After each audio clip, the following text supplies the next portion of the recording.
মূল্যবান বক্তব্য রাখার জন্য সবিনয় অনুরোধ করছি জনাব মাওলানা গোলাম রব্বানী সাহেব।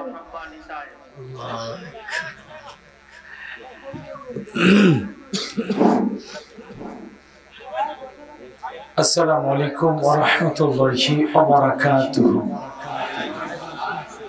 আপনারা সবাই কেমন আছেন? এই পাশের ভাইরা এই যে ক্যামেরা লাগাইতেছে, ভাইটা কিন্তু আমার সাথে আসছে। এর জন্য যেহেতু এটা আমার নিজের থানা, একই এলাকার মানুষ, এই বিশাল আয়োজন করেছেন পাড়া কচুয়ার মানুষ। এই আলোচনাটা রেকর্ডিং হয়ে ইউটিউব ইন্টারনেটের মাধ্যমে তামাম দুনিয়ার মানুষের কাছে ছড়িয়ে পড়ুক, এটা কি আপনারা চান না? একটু সহযোগিতা করুন। যাদের দেখতে কষ্ট হচ্ছে তাদেরকে বলবো, ভাই আমরা গ্রাম অঞ্চলের মানুষ, উকি ঝুঁকি মারার একটা অভ্যাস থাকতে পারে, তা আমার একটু উকি ঝুঁকি মেরে দেখবেন, না হলে আমি দেখব, আমি আপনাদেরকে মাঝে মাঝে দেখবো। তারপরেও যদি না হয়, বিশ্বাস করেন যাদের কষ্ট হচ্ছে এই মানুষগুলো মোনাজাতের পরে এই জায়গায় আসবেন, প্রত্যেকটা মানুষের সাথে মুসাফাও করব, কোলাকুলিও করব। তারপরেও যদি শান্তি না পান, তো রমজানের পরে আমার দাওয়াত দিন, এমনি সেটা ডাল ভাত খায় আপনার বাড়িতে ঘুরে যাবে, হবে না? আচ্ছা, তারপরে চিল্লাপাল্লা করে না, মিডিয়ার ভাইকে মিডিয়ার কাজ করতে দেয় না, একটু তো কম বেশি হতে পারে, একটু কষ্ট তো হতে পারে। তারপরে যদি চালাক বুদ্ধিমান হয়ে থাকেন, ফাঁকা জায়গা থেকে জায়গা পরিবর্তন করে বসেন, ওই সাইডটা দরকার একটু ফাঁকাই থাকে, জায়গা আছে, জায়গা পরিবর্তন করে বসে। যেহেতু আজকের মাহফিলে সব দিক দিয়ে চিন্তা ভাবনা করে দেখলাম, সবাই বলতেছে হুজুর দীর্ঘ সময় আলোচনা করা যায়। এখন যা কমিটি বলতেছে একটা পর্যন্ত, আপনি করছেন ফজর পর্যন্ত, কমিটির চাইতে শ্রোতাদের স্পিরিট আরো বেশি। আচ্ছা দেখি, আমি যতটুকু পারি ভাঙ্গা সাঙ্গা গলায় দু চারটা কথা বলে দোয়া করে দেবো ইনশাআল্লাহ। সালাম দিয়ে আলোচনা শুরু করছি। প্রথমে একটা জিনিস আপনাদের কাছে চাই, সেটা হলো আমার প্রত্যেকটা কথার পিছনে আপনাদেরকে সাপোর্ট দিতে হবে, আওয়াজ দিতে হবে। আমি করবো আওয়াজ, আপনারা দেবেন আওয়াজ, জবাব দেবেন ঠিক ঠিক, আলোচনা হবে কমপ্লিট। শ্রোতাদের স্পিরিটেই বাড়ে বক্তার হিট। এই জন্য আওয়াজ দিয়ে সহযোগিতা করা লাগবে। দাঁড়ানো যুবকেরা বসো, কলিজার ভাইরা আমার বসো, খেয়ার নাই ওই জায়গায় নিচে, খেয়ার নাই আছে তো, বসো বাবা বসো, আপনারা বসেন, সবাই একটু বসেন। ভদ্রলোকেরা একবার বললেই বোঝে। আশা করি আমার গাইবান্ধার গোবিন্দগঞ্জের ছেলেরা অনেক ভদ্র। বসো বাবা বসো। আসসালামু আলাইকুম ওয়া রাহমাতুল্লাহি ওয়া বারাকাতুহু।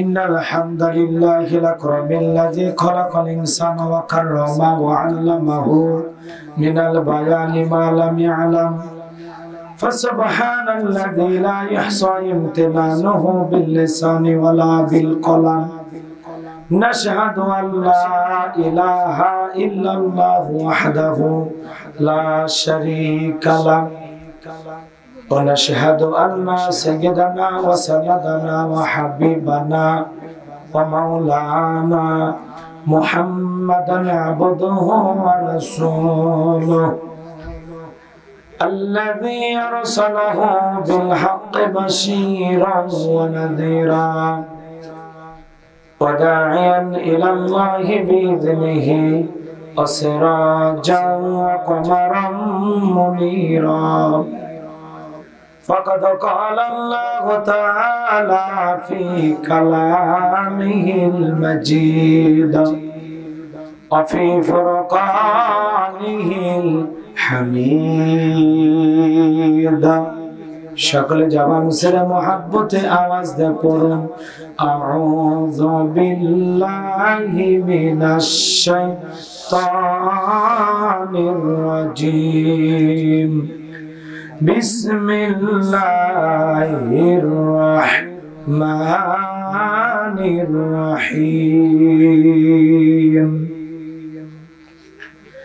إن الذين قالوا হাসবুনাল্লাহু সুম্মা ইসতাকামু تتنزل عليهم الملائكة ألا تخافوا ولا تحزنوا وأبشروا بالجنة التي كنتم توعدون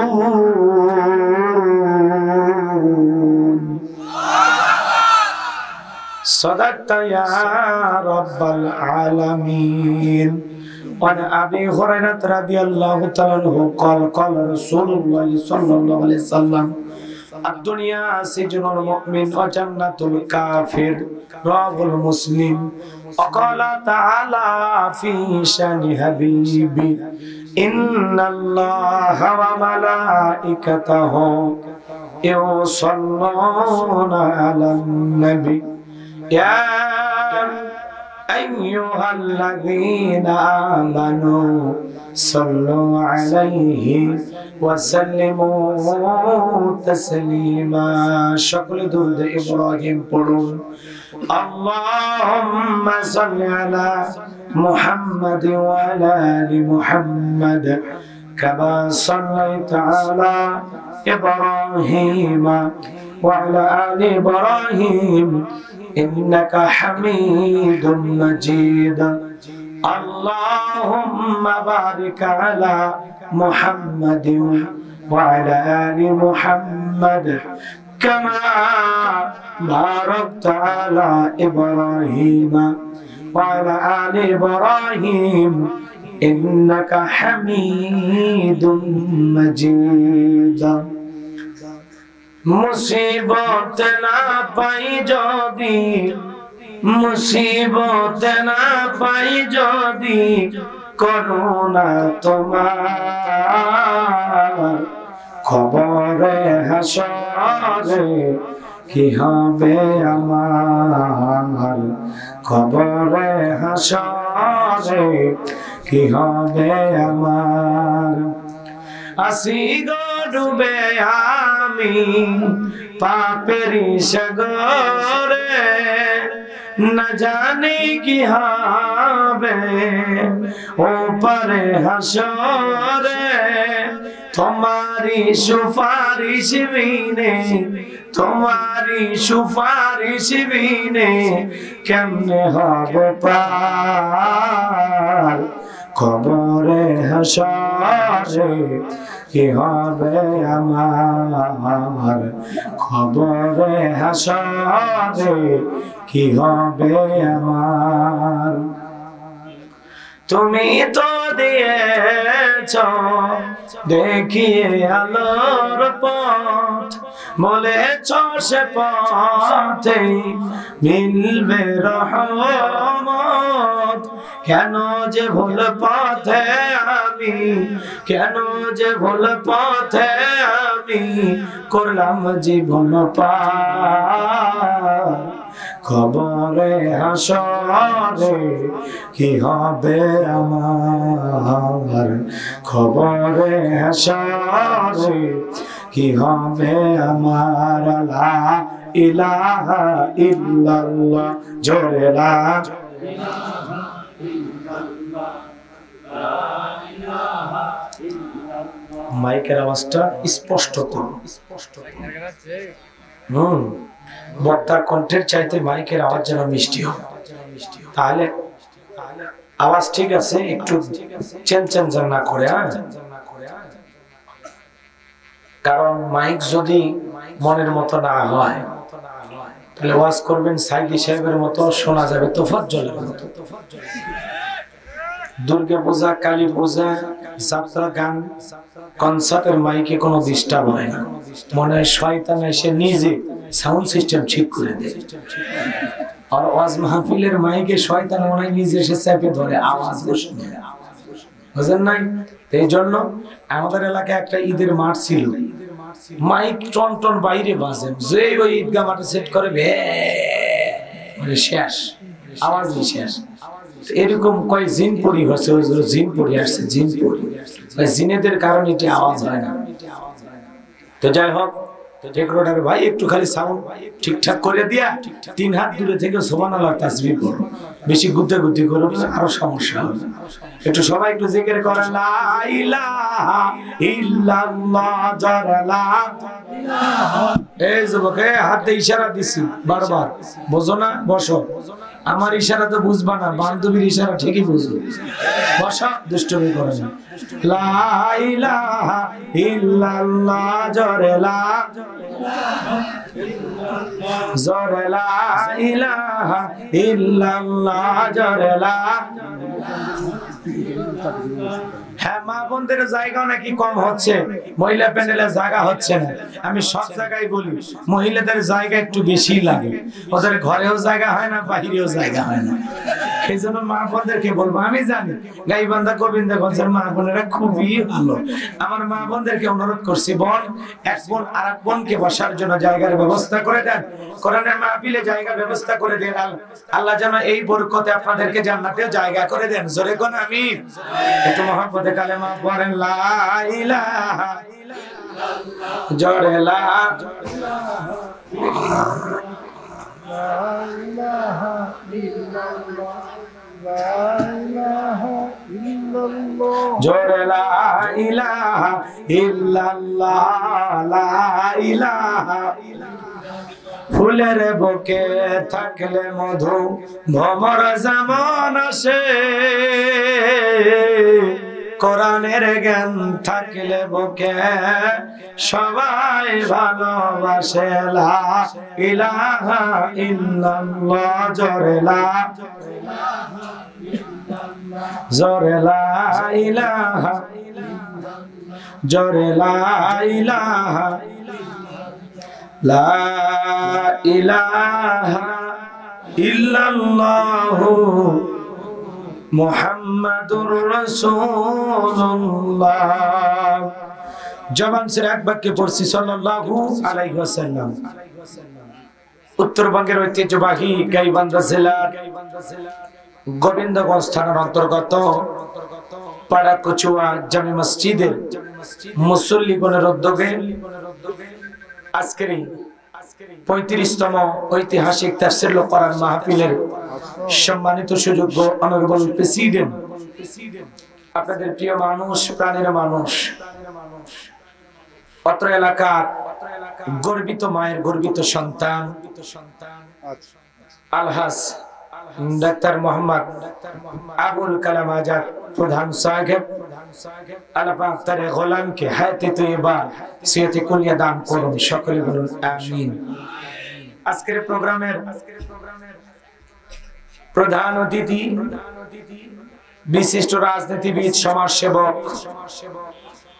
আপনাদের প্রিয় মানুষ, প্রিয় নেতা জনাব মোহাম্মদ তহিদুল ইসলাম প্রধান শাহিন সাহেব, আল্লাহ পাক তার গোলামকে হায়াতে তৈয়বা সিহতে কুলিয়া দান করুন, সকলে বলুন আমিন।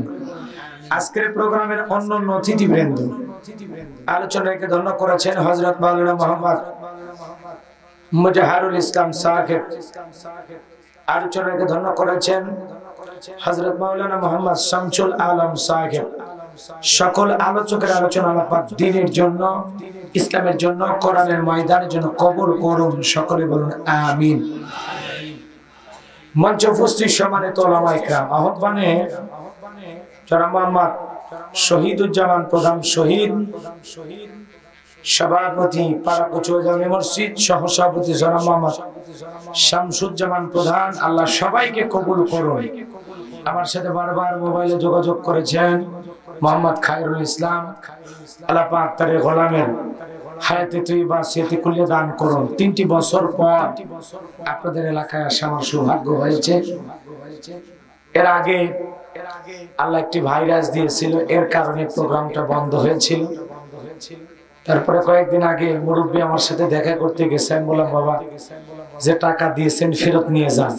আমরা টাকা ফেরত নেওয়া মানুষ দেখে তাই মনে হয়, ওয়াজ করে দেওয়া লাগবে, ওয়াজ আজকে আশা থেকে বলতেছে বাবা একটা পর্যন্ত, তিনবার এই কথা কছে একটা পর্যন্ত। এখন আমি জানি না কয়টা পর্যন্ত ওয়াজ করব, তবে আপনাদের কাছে একটাই অনুরোধ, ছোট্ট একটা অনুরোধ, আলোচনা শুরু হওয়ার আগে যে কায়দায় যেভাবে বসে আছেন, যতক্ষণ পর্যন্ত আসমানের মালিকের কাছে হাত না তুলে দোয়া করব, ততক্ষণ পর্যন্ত একটা শ্রোতাও যেন ওঠা বসা না করে।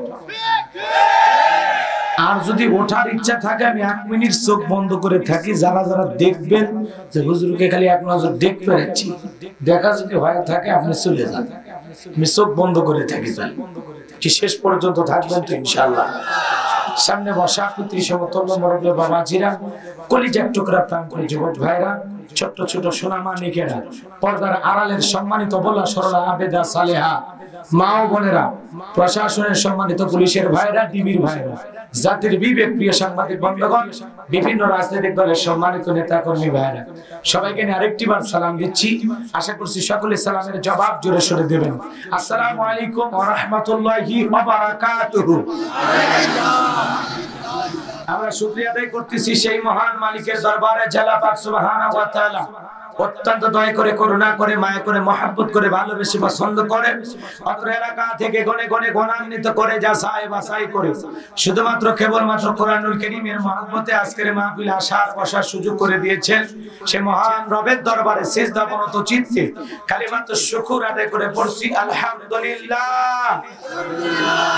লক্ষ কোটি দরুদ সালাম মানবতার শ্রেষ্ঠ বন্ধু বিশ্বনবী বিশ্বনেতা যে নবী আইয়ামে জাইলাতের যুগে আগমন করে অসভ্য মানুষগুলোকে সভ্য বানিয়েছেন, অভদ্র মানুষগুলোকে ভদ্র বানিয়েছেন, কোরআন নামের সংবিধান দিয়ে কোরআনের রাজ কায়েম করে সোনালী যুগ উপহার দিয়া মদিনার পাক ভূমিতে শায়িত আছেন। সে রাসূলের প্রতি কলিজা ভরা মহব্বত নিয়ে পড়ছি দরুদ সালাম, সকলেই পড়ুন সাল্লাল্লাহু আলাইহি ওয়াসাল্লাম। সম্মানিত ভাইরা, আজকের মাহফিলে আসতে পেরে বসতে পেরে আপনার খুশি না বেজা? কারা কারা বেজার দু হাত তুলে দেখান তো দেখি। আলহামদুলিল্লাহ। আমার এলাকার মানুষ তো অনেক চালাক হয়ে গেছে, আর আগের মতো বোকা নাই। আলহামদুলিল্লাহ, আরো বেশি চালাক হন, আরো বেশি বুদ্ধিমান হন। কারণ ঝোঁকে তালে সব জায়গায় হাত উঠাইলে হবে না, যে কোনো কাজ বুঝে শুনে করার দরকার আছে না নাই? আজকের মাহফিলে আসতে পেরে বসতে পেরে কারা কারা খুশি, মুখে নিয়ে হাসি আওয়াজ দেবে বেশি? আল্লাহ নামের এমন একটি স্লোগান দেবেন, এলাকায় যদি কোনো বাতিল শক্তি থাকে তাদের কলিজায় যেন ভূমিকম্প সৃষ্টি হয়, এমন আওয়াজ তুলতে রাজি আছেন যারা? বীর মুসলমানের মতো দুটি হাত টান টান করে তুলে দেখান তো তারা। লিল্লাহে তাকবীর, লিল্লাহে তাকবীর, আল কোরআনের আলো, আল হাদিসের আলো, দুনিয়ার মুসলিম, আমার নেতা তোমার নেতা, আমার নেতা তোমার নেতা, লিল্লাহে তাকবীর, আল কোরআনের আলো, আল হাদিসের আলো, দুর্নীতির আলো। হাতটাই বলবেন না দেন তো মাশাআল্লাহ মারহাবা আসছে, কারণ আগে যেন না লাগে হাত নামান। অনেকে ঝোঁকে তালে বলেই ফেলেছেন দুর্নীতির আলো ঘরে ঘরে যাবে। বাংলাদেশে দুর্নীতি দমন কমিশন আছে না নাই? এরপরে দুর্নীতি কমেছে নাকি ডিজিটাল কাজে বেড়েই চলেছে? দিন যত করাচ্ছে দুর্নীতির পাল্লা তত ভারী হচ্ছে, কথা বলেন ঠিক কিনা? আমরা চাই আমাদের প্রিয় মাতৃ বাংলাদেশ দুর্নীতি মুক্ত আল্লাহ কবুল করুন, ছেলে বলুন আমিন। আমরা চাই আমাদের বাংলাদেশ মাদক মুক্ত আল্লাহ কবুল করুন, ছেলে বলুন আমিন। আমরা চাই আমাদের বাংলাদেশ দুর্ভিক্ষ মুক্ত আল্লাহ কবুল করুন, ছেলে বলুন আমিন। আমরা চাই আমাদের বাংলাদেশ যৌতুক মুক্ত আল্লাহ কবুল করুন, ছেলে বলুন আমিন। সম্মানিত ভাইরা, আমার ভূমিকায় লম্বা কথা নয়, সরাসরি মূল আলোচনায় প্রবেশ করতে চাই। তারপরে দুইটি কথা না বললেই নয়। আমরা যত জায়গায় করণে কথা বলতে যাই, কিছু কিছু মানুষ বলে হুজুর সাবধানে আলোচনা করবে, কিন্তু যেহেতু নিজের এলাকা, আজকে আমার কেউ কিছু বলেই নাই যে হুজুর এটা বলা যাবে না, এটা বলা যাবে না। আলহামদুলিল্লাহ। তার মানে কি, আমার এলাকার মানুষ দেখে আমার কিছু বলেন যে হুজুর আপনারা বলে ছেড়ে দিলেন। তো আমি হিসাব নিকাশ করে কথা বলবো। আমি বাংলাদেশের রাজনৈতিক কোন দলের বক্তা না, আমি রাজনৈতিক কোন বক্তব্য দেব না। I will not say any political word because I am not a leader of any political party. কারণ এখানে সব দলের লোক আছে না নাই? এখানে বসে আছে আওয়ামী লীগ, বিএনপি, জাতীয় পার্টি, ইসলাম, জাসদ, বাসদ, চরমান, আরশিদ, দনবাগি, ফুলপুরা, হাটহাজার, ওলামা জামাত, তাবলীগ, পাবলিক, ওলামা লীগ, গণতন্ত্র, গণফোরাম, সুসমাজ, বিকল্প ধারা, এলজিবিটি, নাগরিক শক্তি, পিপলস সোসাইটি, 4 দল, 14 দল, 48 দল, 20 দল, ইসলাম মিলে বাংলাদেশ কংগ্রেস পর্যন্তই থাক। বাংলাদেশে কত দল? আমি যদি দলীয় আলোচনা করি, এই দিক থেকে একটা দলের গুতা মারে, ওই দিক থেকে আরেকটা দলের থানায় টেলিফোন করে। আমি ছোট হুজুরের অবস্থা ভালো না খারাপ? অতএব আজকে মাহফিলে বাংলাদেশের রাজনীতি নিয়ে কোনো আলোচনা করা হবে? বলেন, বাংলাদেশের রাজনীতি নিয়ে কোনো আলোচনা করা হবে না। তবে হ্যাঁ, আমি গোলাম রব্বানী যদি কোন রাজনৈতিক বক্তব্য দেই, এই পৃথিবীর শ্রেষ্ঠ রাজনীতিবিদ, শ্রেষ্ঠ রাষ্ট্রনায়ক, শ্রেষ্ঠ রাষ্ট্রপতি, শ্রেষ্ঠ সেনাপতি, শ্রেষ্ঠ বৈজ্ঞানিক, শ্রেষ্ঠ দার্শনিক, শ্রেষ্ঠ বাবা, শ্রেষ্ঠ নানা, শ্রেষ্ঠ স্বামী, শ্রেষ্ঠ আদর্শ, শ্রেষ্ঠ মহামানব রাহমাতুল লিল আলামিনের মদিনার আদর্শের রাজনীতির কথা বলবো। আমি যদি কোন রাজনৈতিক বক্তব্য দেই, খলিফাতুল মুসলিমিন আমিরুল মুমিনিন হযরত ওমর ফারুকের আদর্শের রাজনীতির কথা বলবো। যে ওমর ফারুক আল্লাহর জমিনে আল্লাহর আইনকে প্রতিষ্ঠিত করতে গিয়ে নিজের কলিজার টুকরা ছেলেকে পর্যন্ত ছাড় দেয় না। কথা বলেন ঠিক কিনা? সেই মদিনাওয়ালার আদর্শের রাজনীতির কথা শোনার পর আপনার যেন আবার চুলকানি আরম্ভ না হয়।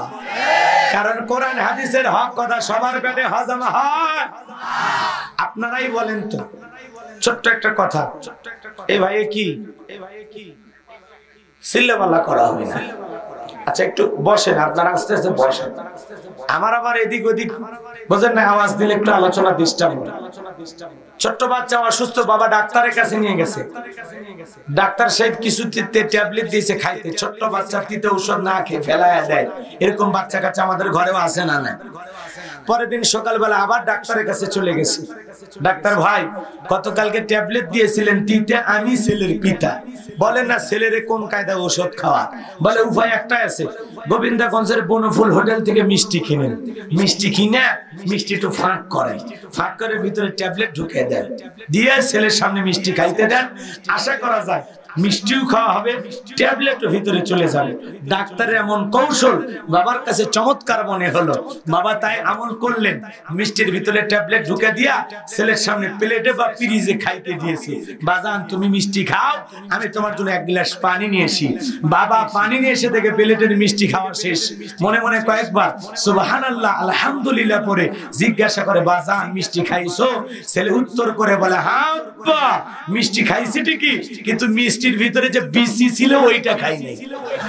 আজকে সমাজের বাস্তবতাও তাই বলে। হুজুর ওয়াজ করেন কোনো সমস্যা নাই, আমরা যখন বলি তিবিয়ান লিকুল্লি শাই, মানব জীবন পরিচালনা করার জন্য রান্নাঘর থেকে পার্লামেন্ট পর্যন্ত যত নিয়ম নীতি দরকার দিয়েছেন বিশ্ব সরকার, তখন এক শ্রেণীর মুসলমানের কাছে এই কোরআন হাদিসের হক কথা সহ্য হয় না, এই কোরআন হাদিসের সঠিক কথা সহ্য হয় না। ওরাই তখন আলেম ওলামাদের বিরুদ্ধে, ইসলামের বিরুদ্ধে ষড়যন্ত্র করার জন্য উঠে পড়ে লাগে। কথা বলেন ঠিক কিনা? এই জন্য পরিষ্কার কণ্ঠে একটি কথা বলে দিতে চাই, আজকের আলোচনার সভাপতি স্যারের মতো হবে না, প্রধান অতিথির মতো হবে না, মাহফিল কমিটির মতো হবে না, বক্তার মতো হবে না, শ্রোতাদের মতো হবে না। আল্লাহর কোরআন যা বলবে গোলাম রব্বানী তাই বলবে। এতে কে খুশি কে বেজার ওইটা দেখার টাইম না। আল্লাহর কোরআনের কথা বলার জন্য আসছি, কোন বাপ দাদার দালালি করার জন্য আসিনি। কথা বল ঠিক কিনা? লেখা রাখবেন তাফসিরুল কোরআন মাহফিল কি মূলের কাহিনী বলবো, গাজর খাওয়ার ওয়াজ করব? তো যা লেখা আছে তাই হবে। বিসমিল্লাহর বা থেকে সূরা নাসের সিন পর্যন্ত প্রত্যেকটা কথা মুমিন জীবনের জরুরি, কম না বেশি? কথা কয় না কেন? তাহলে আল্লাহর কোরআনে যা আছে তাই শুনতে রাজি আছেন তো ইনশাআল্লাহ? দেখবেন আশেপাশে যারা হক কথা শুনে চোখ মুখ মলিন করে, মুখটা বৈশাখ মাসের মেঘের মতো যদি করে থাকে, বুঝবেন ওর অন্তরে ভেজাল আছে। কারণ বিশ্বনবী আবু বকরের সামনে কোরআন তেলাওয়াত করেছে, আবু বকরের ঈমান বেড়ে গেছে। যাদাতুহুম ঈমানাও, কোরআন শুনে মুমিনের ঈমান বৃদ্ধি পায়। কোন সুবহানাল্লাহ। আবার আবু জেহেল সারা রাত শুনেও সকালবেলায় বলছে নবী মুহাম্মদ পাগল। জোরে কোন নাউজুবিল্লাহ। এর আবু জেহেল, নবী যদি পাগল হয় তুই কি ছাগল? কথা বল না আপনারা। তার মানে কি কিছু লোক সারা রাত কোরআন শোনার পরেও বিরোধিতা করতে পারে। কথা বলেন ঠিক কি না? এই জন্য ওদের সমালোচনায় কান দেওয়া যাবে না। চলুন আমি সরাসরি আল্লাহর কোরআন থেকে আপনাদের সামনে যে আয়াত কারিমা তেলাওয়াত করেছি, এটাকে কেন্দ্র করে আমরা খুব গুরুত্বপূর্ণ কিছু আলোচনা আজকে করার চেষ্টা করব। অনেকে ইউটিউব ইন্টারনেটে আলোচনা শুনেছেন, এই আলোচনাটা হয়তো অনেকে শুনেছেন, কিন্তু আমার কথা একটাই, ওই ইউটিউব ইন্টারনেটের ওই যে 30 মিনিট 40 মিনিট 20 মিনিট কেটে কুটে ঠিক করে দিছে, ওই আলোচনা শোনার চাইতে আজকে পরিপূর্ণ আলোচনা। কথা বোঝেন নাই? পুরোটা আলোচনা, কোনো কাটছাট হবে কি আজকে? আমি যা বলবো সব পুরোটা বলবো ইনশাআল্লাহ। যদিও শুনে থাকেন, কোরআনের কথা যত শুনবেন তত মজা লাগবে, খারাপ লাগবে না ভাই। কথা বলেন না কেন? কোরআনের কথা শুনলে, বারবার শুনলে কি লাগে না?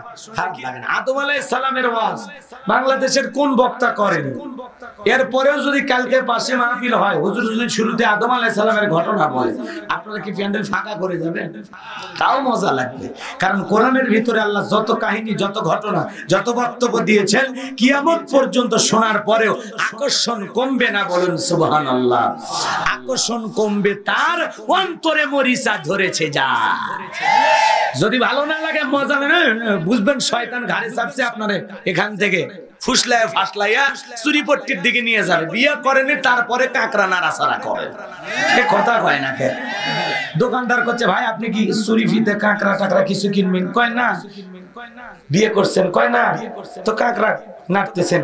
আজকে কাঁকড়া যারে দেব তারে সহ চয়েস করার চিন্তা ভাবনায় আছি। কি শয়তান চিন্তা করছেন?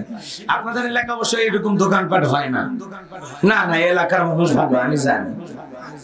এই জন্য বলতেছিলাম, চলুন আলোচনা শুরু করি। আমি কথা বলবো পবিত্র কোরআনুল কারীমের 41 নাম্বার সূরা। কত নাম্বার? সূরাটির নাম হামিম। সেজদা মোট আয়াত আছে 54টি, রুকু আছে 6টি। বিশ্বনবীর মক্কার জিন্দেগিতে এই সূরাটি নাজিল হয়েছে। আমি যে আয়াতে কারিমা তেলাওয়াত করেছি, আয়াতের নাম্বার হলো 30, 24 নাম্বার পারার 19 নাম্বার পৃষ্ঠায় 3 নাম্বার লাইনে আয়াতে কারিমা রয়েছে। জবান ছেড়ে সবাই একটু তিলাওয়াত করুন। প্রথমে বলেছি ভূমিকা ছাড়া আলোচনা করব। ভূমিকা ছাড়া বোঝেন নাই? টাইম লম্বা পাইছি দেখে কাজে লাগানোর দরকার নাই। কথা কর না কে? কষ্ট হবে আপনাদের? তাহলে জবান ছেড়ে আস্তে আস্তে। হয়তো অনেকে ভাবতেছেন হুজুর এই ওয়াজ করেন ওই ওয়াজ করেন, একটু অপেক্ষা করা লাগে। আপনি যে আলোচনা খুঁজতেছেন ওইটা 1 ঘন্টা 3 মিনিট পরে শুরু হতে পারে। আবার যুবকেরা যে আলোচনা খুঁজতেছো ওইটা 1 ঘন্টা 32 মিনিট পরে শুরু হবে। মা বোনেরা প্যান্ডেলে বসে আছে, ওইটা 2 ঘন্টা 3 মিনিট পরে শুরু হবে। এখন কার আলোচনা কখন হবে, টকঝাল মিষ্টি আল্লাহর সৃষ্টি, একটু অপেক্ষা করা লাগবে। আলোচনা সাজায় গোছায় বলতে গেলে সময় লাগবে। কথা বল না কে? ঘাটে ঘাটে মার হবে, সাউন্ড হবে না, খালি যাবি আর জ্বলবি। বুঝলেন? আফসোস করবি। চলেন সামনের দিকে, খালি চোখ কান খোলা রাখবেন। পারবেন না? জ্ঞানী লোকের জন্য ইশারায় যথেষ্ট। কিছু আজ প্যান্ডেলে, কিছু আজ অ্যাঙ্গেলে। মাথা ঠিক থাকবে তো ইনশাআল্লাহ? কিচ্ছু বলার দরকার নেই, খালি হালকা করে টাচ পারবো, বুঝে ফেলে দেবেন। ঠিক আছে? চলেন সামনের দিকে। শেষ পর্যন্ত থাকবেন না ইনশাআল্লাহ? কারা কারা থাকবেন না হাত তোলেন। আর কারা কারা শেষ পর্যন্ত থাকবেন ইনশাআল্লাহ? ইনশাআল্লাহ। এ মাঝে মাঝে হাত তুলিনি কারা? দেখেন তো, ভেজালালা নিয়ত থাকলে এখনই যান। আপনি ছুটি। লিল্লাহি তাকবীর। আজকে একটু কোরআনের মহব্বতে গভীর রাত পর্যন্ত আর শোনা যাবে না, একটু সময় দেন।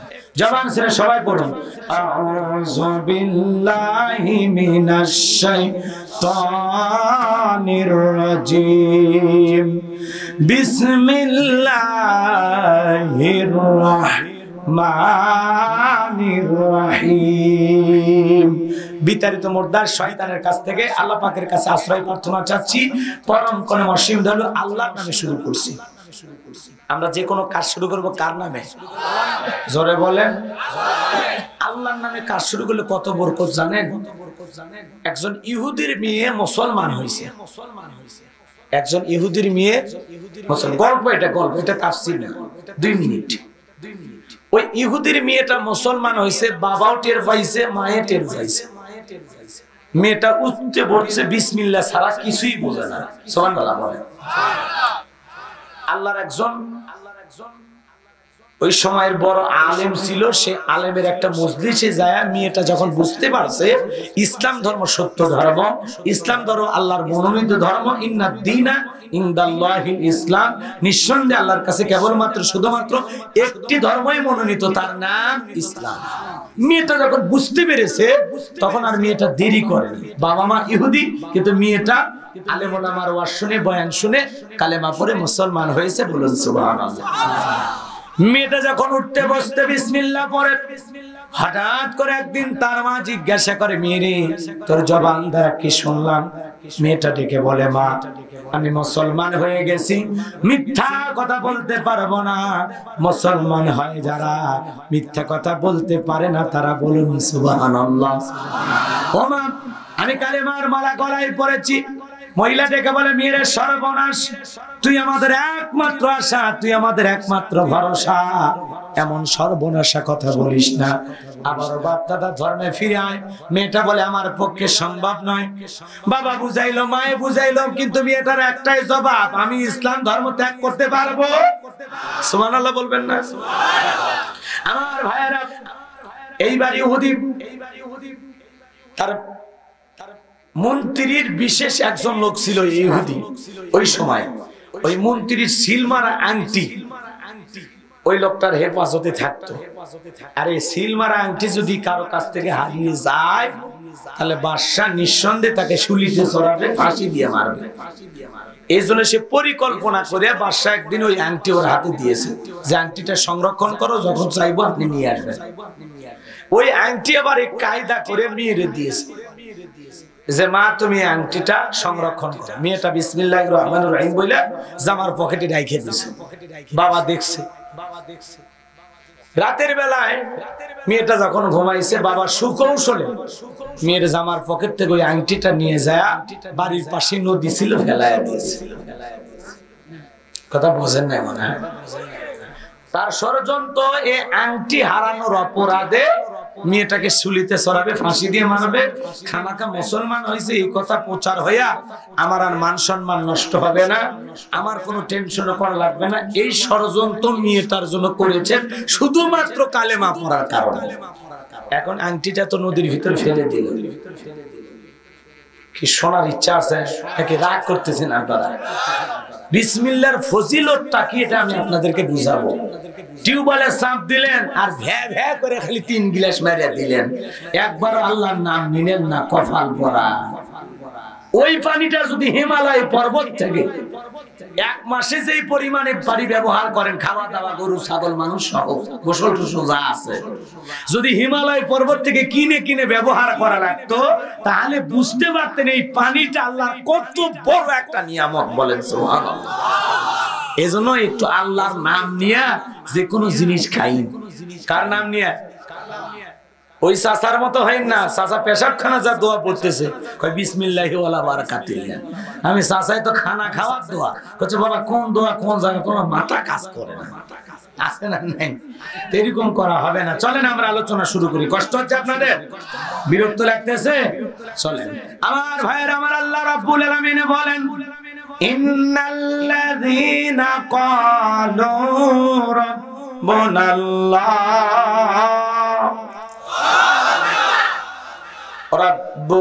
রাব্বুনাল্লাহু সুম্মা ইসতাকামু তাতানাজ্জালু আলাইহিমুল মালাইকাতু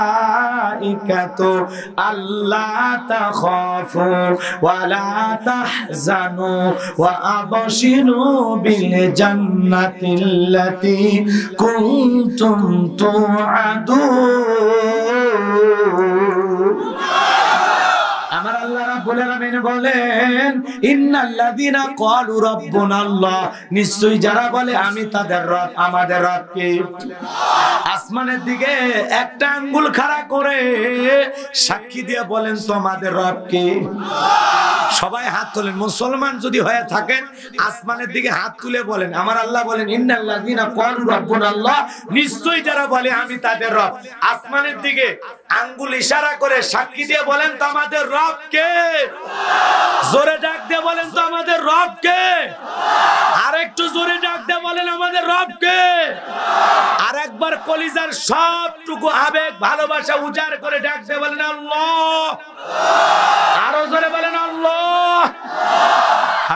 এই যে আল্লাহ বলে ডাক দিলাম, আমাদের আল্লাহ খুশি না বেজার? দুনিয়াতে যদি মাকে ডাক দেন মা মা মা, এই অত মিয়া মিয়া করিস কে, তোর কি হয়েছে? বাবারে যদি ডাক দেন বাবা ও বাবা, এ অত বাবা বাবা করিস কে, তোর কি মরণের বিঘের উঠছে? যদি ভাইরে ডাক দেন ভাই, বড় ভাই, লিটন ভাই, স্বাগত ভাই, এই আর একবার যদি ভাই ভাই বলছিস, তোর এই ভাই ভাই পেন ভাল লাগতেছে না, তুলে আসার মারে ভুরি ভাই কর। তার মানে কি হুজুর হাসানোর জন্য বলতেছেন না? কেন বললেন? দুনিয়াতে অতিরিক্ত মাকে মা মা বলে ডাকলে অত মা মা শুনতে মায়ের ভালো লাগে না, বিরক্ত লাগে। বাবার অত বাবা বাবা শুনতে ভালো লাগে না, বাবারও মেজাজ গরম হয়। ভাই ভাই শুনতে অত ভাইয়েরও ভালো লাগে না, ভাইয়েরও মেজাজ গরম হয়। কিন্তু এমন এক স্রষ্টা, এমন এক সৃষ্টিকর্তা, এমন এক আল্লাহ পেয়েছি, কোটি কোটি বার ডাক দিলেও বিরক্ত হন না যিনি, তিনি কে? সে আল্লাহকে ডাকলে লাভ না লস? ডাকার দরকার আছে না নাই? এই জন্য আল্লাহ পাক একটি আয়াতের ভিতরে বলেছেন ইন্নাল ইনসানা লিরাব্বিহি লাকানুদ, মানুষ বড় অকৃতজ্ঞ, অস্বীকারী। আল্লাহর এত বড় পৃথিবীতে থাকার পরেও আমরা আল্লাহর কৃতজ্ঞতা প্রকাশ করি না, এরকম মানুষ আছে না নাই? অথচ অনেকের বাড়িতে থাকে মিস্টার ডগ, চেনেন না? ওর নাম কি ভাই? কুকুর চেনেন না আপনারা? কুকুর। আপনি গোবিন্দাগঞ্জের বাজার থেকে গরুর গোশত কিনে নিয়ে আসছেন, নিয়ে আসার পরে গোশতের ভিতরে হাড় ছিল, হাড় চেনেন না? এই হাড়টা আপনি এই পাশে নিলেন, চিবাইতে পারলেন না, এই পাশে নিলেন, চিবাইতে পারলেন, অনেক কষ্ট করলেন, মানে চেষ্টা করলেন ওই হাড়টা খাওয়ার, কিন্তু হাড়টি খাওয়া আপনার পক্ষে সম্ভব হলো না। তখন আপনি ডাকতেন হে লালু, লালু দৌড়ে আসছে, তখন লালুর সামনে দিয়ে ফি সাবিলিল্লাহ খা। কুকুর তখন ওইটা খার বলে, বস বুঝতে পারছি আপনি ফেল করছেন, কিন্তু আমি তো ফেল করব না, আমি অন্যরকম। কথা বোঝেন নাই? ওই কুকুর শুকনো হাড় খেয়ে, রোদ নাই, বৃষ্টি নাই, ঝড় নাই, তুফান নাই, মালিকের বাড়ি পাহারা দেয়। কথা বলে ঠিক কিনা? অপরিচিত মানুষ বাড়িতে দেখা মাত্র তুমি কে, বাড়ি কোথায়, কেন ভিতরে ঢুকতে চাও, কার সাথে সম্পর্ক, কার সাথে কি কথা বলবো, আগে হিসাব দাও। কথা কয় না কে? এখন বাড়ির লোক যখন ভিতর থেকে বলে এ লালু এ সর, আসতে দে, তখন বলে যাও, ভিতরে যাওয়ার অনুমতি হয়েছে, তুমি যাও, আমি দেখতেছি আসলে তুমি কে। এবার বাড়ির মালিক আর আগন্ত ব্যক্তি দুইজন গল্প করে, কুকুরটা নেজ নাড়ে আর চতুর্দিক দিয়ে ঘোরে, আর মালিকের দিকে তাকায় বুঝাইয়া বলে, একবার শুধু বলেন লোকটারে চেনেন না, কামরায় ওর 14 গোষ্ঠীর নাম ভোলাইয়া দেবে। কিন্তু বাড়ির মালিকটা যখন বলে যা দূরে যা, তখন বলে ও আপনার পরিচিত, আগে বলবেন তো, খামাখাই বিনা পয়সায় ডিউটি করলাম। কথা কন না খেয়ে ভাইরা আমার, একটা কুকুর শুকনো হাড় খেয়ে মালিকের বাড়ি পাহারা দেয়, আর আমরা আশরাফুল মাখলুকাত হওয়ার পরে, আল্লাহর এত নিয়ামত খাওয়ার পরেও আল্লাহর জিকির জবানে আসে না, আল্লাহর ডাকতে মনে চায় না, আল্লাহর গুণগান গাইতে মনে চায় না। এই জন্য আল্লাহ বলেছেন ইন্নাল ইনসানা লিরাব্বিহি লাকানুদ, মানুষ বড় অকৃতজ্ঞ। তাহলে অকৃতজ্ঞ হবেন না কৃতজ্ঞ হবেন? কথা বলেন না কেন? তাহলে আল্লাহর জিকির করতে, আল্লাহরে ডাকতে কোনো আপত্তি নাই তো? তাহলে চিৎকার মেরে বলেন তো আমরা গোলাম কার? আরো জোরে বলেন গোলাম কার? আল্লাহ রাব্বুল আলামিন বলেন ইন্নাল্লাযীনা ক্বালু রাব্বুনা আল্লাহ, নিশ্চয়ই যারা বলে আমি তাদের রব, আমাদের রব কে? আরো চিৎকার মেরে বলেন কে? এই পৃথিবীতে আল্লাহ রাব্বুল আলামিন সর্বপ্রথম যে ওহী নাজিল করলেন, আমার আল্লাহ পাক জানায় দিলেন ইকরা বিসমি রাব্বিকাল্লাযী খালাক। আল্লাহু আকবার। আমার আল্লাহ পাক বলেন পড়ো তোমার প্রভুর নামে যিনি তোমাদেরকে সৃষ্টি করেছেন। সে রবের জ্ঞান শিক্ষা দেওয়া হয় কোথায়? মাদ্রাসায় নাকি স্কুলে? আরো জোরে বলেন। মাদ্রাসার বাচ্চারা ছোটবেলায় মাদ্রাসায় পড়ে ৬-৭ বছরের বাচ্চাগুলো পেশাব করার আদব কায়দা বোঝে। আর কত ছেলে আছে স্কুল কলেজে লেখাপড়া করে, বয়স হয়ে গেছে, এরপরে বইসা পেশাব করে না, দাঁড়ায়া পেশাব করে। আছে না নাই? কুকুরও দাঁড়িয়ে থেকে পেশাব করে। এক শ্রেণীর ফুংফাং মারা যুবক আছে, পালসার গাড়ি নিয়ে এদিক ওদিক কাজ করে ঘুরতে ঘুরতে দাম করে হাইটুনি ব্রেক কইরা সেন্টার টান দিয়ে কুকুরের মতো দাঁড়িয়ে থেকে পেশাব করে, বসেও না। এরকম আছে না? না, কুকুরের স্বভাব মানুষের ভিতর ঢুকে গেছে। রাগ করতেছেন মনে হয়, কিন্তু মাদ্রাসার ছোট্ট বাচ্চা তোলা বলে ইলম, মাদ্রাসায় বইরা বসে বসে পেশাব করে, বাড়িতে যায় মারে সালাম দেয়, বাবারে সালাম দেয়, এলাকার মুরব্বী দেইকে সালাম দেয়। কি সুন্দর আদব, কি সুন্দর ব্যবহার, দেইখাই মায়া লাগে। কথা বলেন ঠিক কিনা? কারণ পেশাব থেকে পবিত্রতা অর্জন না করার কারণে অনেক মানুষকে জাহান্নামের শাস্তি ভোগ করা লাগবে। দাঁড়িয়ে পেশাব করা হারাম। মুসলমান এগুলো করতে পারে? জোরে বলেন পারে? এই জন্য সন্তানকে মানুষের মতো মানুষ বানাইতে হলে মাদ্রাসায় পড়ানো ছাড়া বিকল্প কোনো রাস্তা খোলা নাই। রাগ করতেছেন মনে হয়? সবেরই দরকার আছে। আমার ভাইরা, আমার আল্লাহ পাক জানায়া দিলেন ইকরা বিসমি রাব্বিকাল্লাযী খলাক, পড়ো তোমার রবের নামে যিনি তোমাদেরকে সৃষ্টি করেছেন। এই দুনিয়াতে আসার পর ভালো করে বোঝেন বাজান গো আমার, আমার আল্লাহ রাব্বুল আলামিন আপনাকে আমাকে রূহের জগতে প্রশ্ন করেছিলেন আলাস্তু বিরাব্বিকুম, আমি কি তোমাদের রব নই? সেদিন সবাই জবাব দিয়ে বলেছিলাম ক্বালু বালা, অবশ্যই আপনি আমাদের রব। এই জমিনে আসার পর আল্লাহ সর্বপ্রথম বললেন ইকরা বিসমি রাব্বিক আল্লাযী খলাক, পড়ো তোমার রবের নামে যিনি তোমাদেরকে সৃষ্টি করেছেন।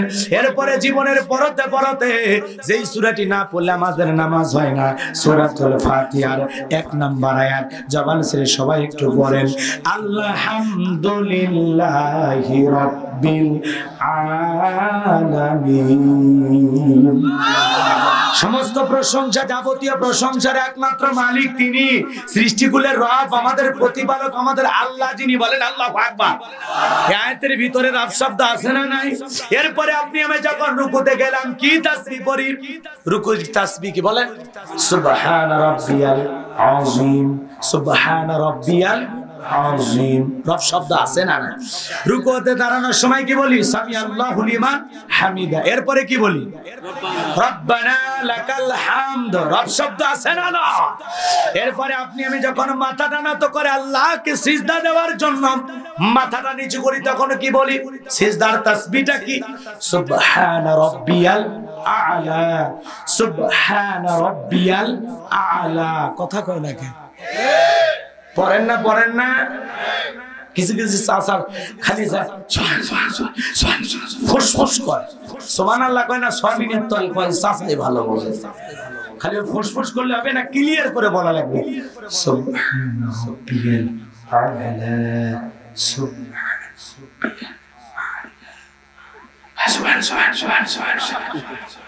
কি আছে তোর? কি আছে এ চাচা? কি আছে? রাগ করতেছে? স্পষ্ট করে বলতে হবে, মনে থাকবে মুসলমান। সুবহান রাব্বিয়াল আ'লা। নামাজের সালাম ফিরানোর পরে আল্লাহর কাছে যখন দুহাত পেতে দোয়া করি সেখানে রব আছে না নাই? কি বলি? রব্বানা আতিনা ফিদ দুনিয়া হাসানাতাও ওয়া ফিল আখিরাতি হাসানাতাও ওয়া কিনা আযাবান নার। সূরা বাকারার 201 নাম্বার আয়াত আল্লাহর কাছে বললাম হে আমাদের রব, আমাদেরকে দুনিয়ার কল্যাণ দান করো, আখিরাতের কল্যাণ দান করো, আর ওই কঠিন জাহান্নামের আগুন থেকে মুক্তি দাও। তাহলে ইহকাল পরকালের কল্যাণ দেওয়ার একমাত্র মালিক কে? আরো চিল্লায় বলেন তো কে? তাহলে মুনাজাতে রব আছে না নাই? জীবনের পরতে পরের তরফ এ বাজান গো আমার এই পবিত্র কুরআনুল কারীমের সর্বশেষ যে সূরা 114 নাম্বার সূরা, সূরাটির নাম হলো নাস। তার 1 নাম্বার আয়াত কুল আউযু বিরাব্বিন নাস। রব শব্দ আছে না নাই? এই পবিত্র কুরআনুল কারীমের 1 নয় 2 নয় 175 জায়গায় রব শব্দ রয়েছে। বলেন আল্লাহু আকবার। রবের 1 নাম্বার অর্থ রব মানে সৃষ্টিকর্তা। আল্লাহু আকবার বলেন। ইন্নাল্লাযীনা ক্বালু রাব্বুনা আল্লাহ, নিশ্চয়ই যারা বলেন আমি তাদের রব, আমাদের রব। আমার ভাইরা, জীবনের পরতে পরতে রব, সব জায়গায় রব। আজ হোক কাল হোক আপনি আমি মারা যাব, এই পাড়া কচুয়ায় কোনো মানুষ যদি মারা যায়, মসজিদের মাইকে এলান জারি হয়, এই গ্রামের অমুক ব্যক্তি বেঁচে নাই, ইন্না লিল্লাহি ওয়া ইন্না ইলাইহি রাজিউন। আপনার আমার মৃত্যুর সংবাদ শোনার পর ছেলেটাকে দে বলবে বাবা নাই, মেয়েটাকে দে বলবে বাবা নাই, প্রিয়তমা স্ত্রীকে দে বলবে আমার স্বামী নাই, মা বাবা বেঁচে থাকলে বলবে কলিজার ধনটা হারাইলাম। পাড়া প্রতিবেশী আত্মীয় স্বজন সবাই জীবনের শেষ বিদায় দেওয়ার জন্য আপনার আমার বাড়িতে ভিড় জমায়ে দিবে। দেখে রঙিন পোশাক খুইলা বাজানো গো আমার উলঙ্গ করাইয়া, বড়ই পাতার গরম পানি দিয়ে গোসল করাইয়া, সাদা 3 টুকরা কাপড়ের ভিতরে জড়াইয়া, চকলেটের মতো মরাইয়া, মসজিদের খাটিয়াতে তুইলা 4 জন বরযাত্রী দইরা 1 কদম 2 কদম করে ওই কবরের ভিতরে যেদিন আপনাকে আমাকে রেখে আসবে বাজার, ওই কবর একটা কঠিন জায়গা। সেই কবরের ডানে মাটি বামের মাটি, মাটির হবে বিছানা, উপরতে বাঁশের ছাউনি, কবর নাম তার ঠিকানা। ওই কবরে যখন 3 জন মানুষ নামবে, আপনার আমার লাশটা ধরে কবরে রাখবে। ওই কবরে রাখার পর দূর আকাশ একটু একটু দেখা যায়, একে একে সবাই উঠে আসবে, কেউ কবরের সাথী হবে না। হবে নাকি? ওই কবরে যেতে হবে, থাকবে না কেউ সাথী, ওই কবরে রাখবে বাজানো গো আমার। এরপরে যখন বাঁশের বিছানা বিছায়া দেবে, বাঁশের ছিদ্রগুলো দিয়ে দূর আকাশ একটু দেখা যায়। এরপরে যখন কবরে মাটি দিয়ে দেবে, খবরটা হয়ে যাবে ঘোর অন্ধকার। আত্মীয় স্বজন দোয়া করে কবরের থেকে যখন চলে আসবে, ওদের পায়ের আওয়াজ আপনি আমি শুনতে পাবো, চিৎকার মেরে ঢুকে বলবো আমাকে একা রাইখা যাও না, আমার বড় ভয় করে, আমার একা রাইখা যাও না। আপনারা আমার চিৎকার শুনে কেউ থামবে না, কেউ চিৎকার শুনতে পাবে না। এবার যেন আমার ওই কবর বড় কঠিন জায়গা। আমার নবী বলেন ক্বালা রাসূলুল্লাহ সাল্লাল্লাহু আলাইহি সাল্লাম ইন্নামাল কুবুরু রাউযাতুম মিন রিয়াদিল জান্নাহ আও হুফরাতুম মিন হুফারিন নার। রাওয়াহু তিরমিজি। বিশ্বনবী ডেকে বলেন, যে ব্যক্তির আমল ভালো, মৃত্যুর সঙ্গে সঙ্গে আল্লাহ পাক তার কবরকে জান্নাতের বাগান বানায় দিবেন, বলুন সুবহানাল্লাহ। আর যে ব্যক্তির আমল খারাপ, আও হুফরাতুম মিন হুফারিন নার, তার কবরটা হবে জাহান্নামের আগুনের গর্ত। ওই কবর বড় কঠিন জায়গা। ওই কবরে যদি কেউ গুনে নিয়ে যায়, ফামাই আমাল মিসকাল যারাতিন খায়রান ইয়ারা ওয়া মাই আমাল মিসকাল যারাতিন শাররান ইয়ারা। আমার আল্লাহ বলেন, যারা পরিমাণ অনুপরিমাণে যদি নেক আমল করো, ওইটাও তোমার আমলনামায় লেখা হয়। যারা পরিমাণ অনুপরিমাণে যদি বদ আমল করো, গুনাহ করো, ওইটাও তোমার আমলনামায় লিপিবদ্ধ করা হয়। একবার যদি কেউ গুনাহ নিয়ে অন্ধকার কবরে যায়, ওই ডানের মাটি বামে চলে যাবে, বামের মাটি ডানে চলে যাবে, এমন জোরে চাপ দেবে বাজার, এক পাজরের হাড় অন্য পাজরে ঢুকে যাবে, লোকটা ছটফট করবে। কবরে থাকা বিষাক্ত সাপ একবার যদি সবল মারে, পা থেকে মাথা পর্যন্ত বিষের যন্ত্রণায় চলে যাবে, মনে হয় কলিজা জ্বলে যাবে। ওই কবরের প্রথম রাত কিভাবে কাটবে? হযরত উসমান রাদিয়াল্লাহু তাআলা আনহু, বিশ্বনবীর সাহাবী, জান্নাতের সার্টিফিকেট প্রাপ্ত সাহাবী হযরত উসমান কবর দেখলে নিষ্পাপ শিশুর মতো ঝরে কান্না করতে। সাহাবীরা জিজ্ঞাসা করে, ভাই উসমান আপনি কেন কান্না করেন? হযরত উসমান ডেকে বলে, এই কবর হলো প্রত্যেকটা মানুষের প্রথম মঞ্জিল, প্রথম ঘাঁটি, প্রথম স্টেশন। এই কবরে 3টা প্রশ্ন করা হবে, যে সঠিক উত্তর দিতে পারবে তার মিজান ফুলসিরাতে কোনো টেনশন নাই। কিন্তু কবরের 3টা প্রশ্নের সঠিক উত্তর যে দিতে পারবে না, তার আর বাঁচার কোনো উপায় নাই। কবরের 1 নাম্বার প্রশ্ন, মার রব্বুকা, রব শব্দ আছে না নাই? এমনি বলতেছি কথাগুলো, খালি পয়েন্ট আকারে বলতেছি, খেয়াল করে শোনেন। কবরে যাবেন না, যেতে হবে না, কথা বলেন না কেন? এই দুনিয়ায় সবই পর, কবর যে তোর আসল ঘর। এই দুনিয়ায় সবই পর, কবর যে তোর আসল ঘর। কবরের লাগিয়া কি তোর একটু মায়া লাগে না? চিন্তা করে দেখো না কবরে কি যাইবা না, চিন্তা করে দেখো না কবরে কি যাইবা না।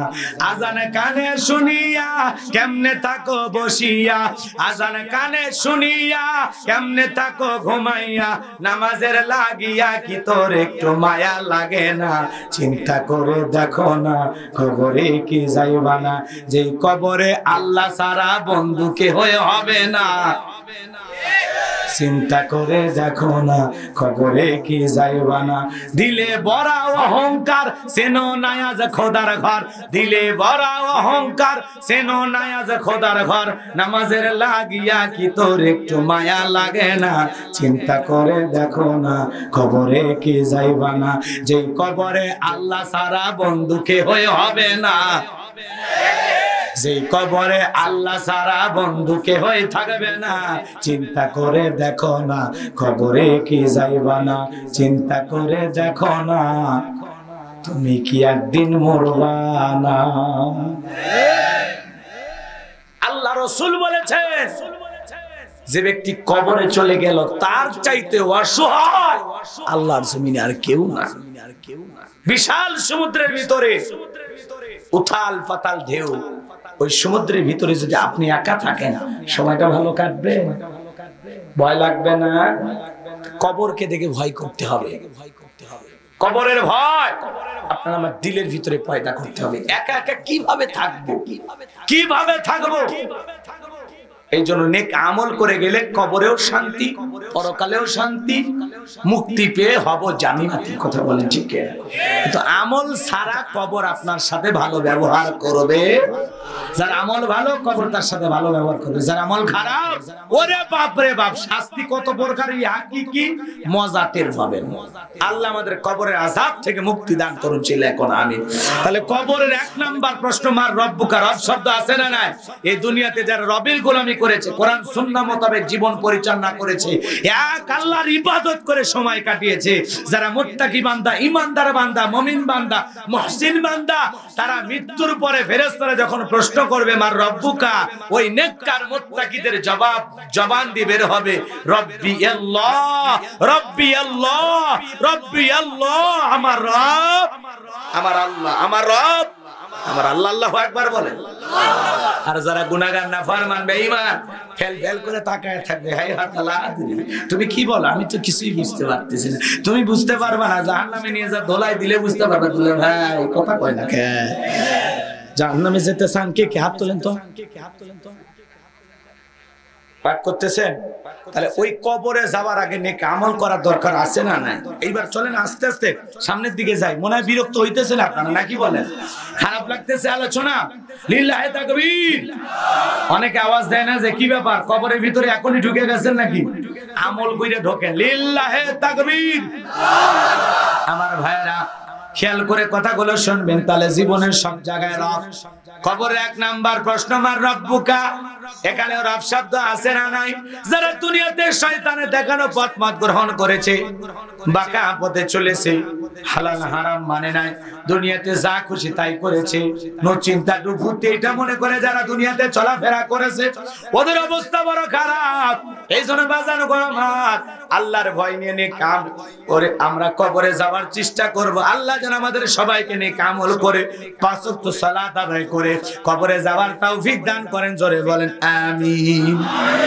আমার আল্লাহ পাক বলেন, ইন্নাল্লাযীনা ক্বালু রাব্বুনাল্লাহ, আল্লাহ একবার বলেন, নিশ্চয়ই যারা বলেন আমি তাদের রব, সুম্মাস্তাকামু, এতপর অবিচল অটল থাকে, তাতানাজ্জালু আলাইহিমুল মালায়েকা, তাদের উপরে আল্লাহর পক্ষ থেকে ফেরেশতারা অবতীর্ণ হয়। ফেরেশতারা এসে বলে আল্লাহ তাখাফু, ভয় পেও না, ওয়ালা তাহজানু, চিন্তা করো না, ওয়া আবশিরু বিল জান্নাতিল্লাতী কুনতুম তুআদুন। ফেরেশতারা এসে বলবে তোমাদেরকে যেই জান্নাতের প্রতিশ্রুতি দেওয়া হয়েছিল, এই জান্নাতের ভিতরে এখন তোমরা আনন্দ করো। এই জান্নাত তোমাদেরকে দেওয়া হলো, জান্নাত পাওয়ার পরে কি তোমরা আনন্দিত হয়েছো? বলেন আল্লাহু আকবার।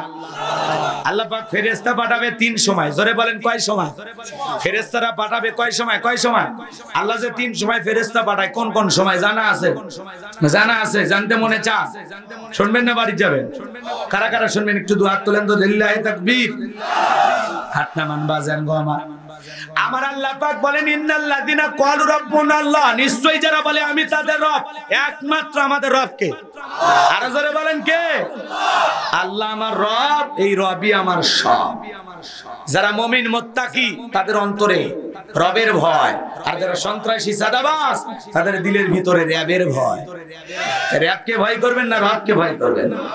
হ্যাঁ, আমরা মুসলমান, আমরা ঈমানদার, আমাদের অন্তরে থাকবে রবের ভয়। ইয়া আইয়ুহাল্লাযীনা আমানু তাকুল্লাহ, হে ঈমানদারগণ আমি আল্লাহকে ভয় করো। আকুলু কাওলান সাদীদা, সঠিক কথা বলো, সত্য কথা বলো। বলেন আল্লাহু আকবার।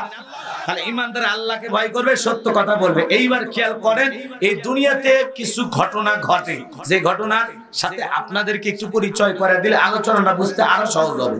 আমার আল্লাহ পাক বলেন ইন্নাল্লাযিনা ক্বালু রাব্বুনা আল্লাহ, নিশ্চয়ই যারা বলে আমি তাদের রব, আমাদের রব।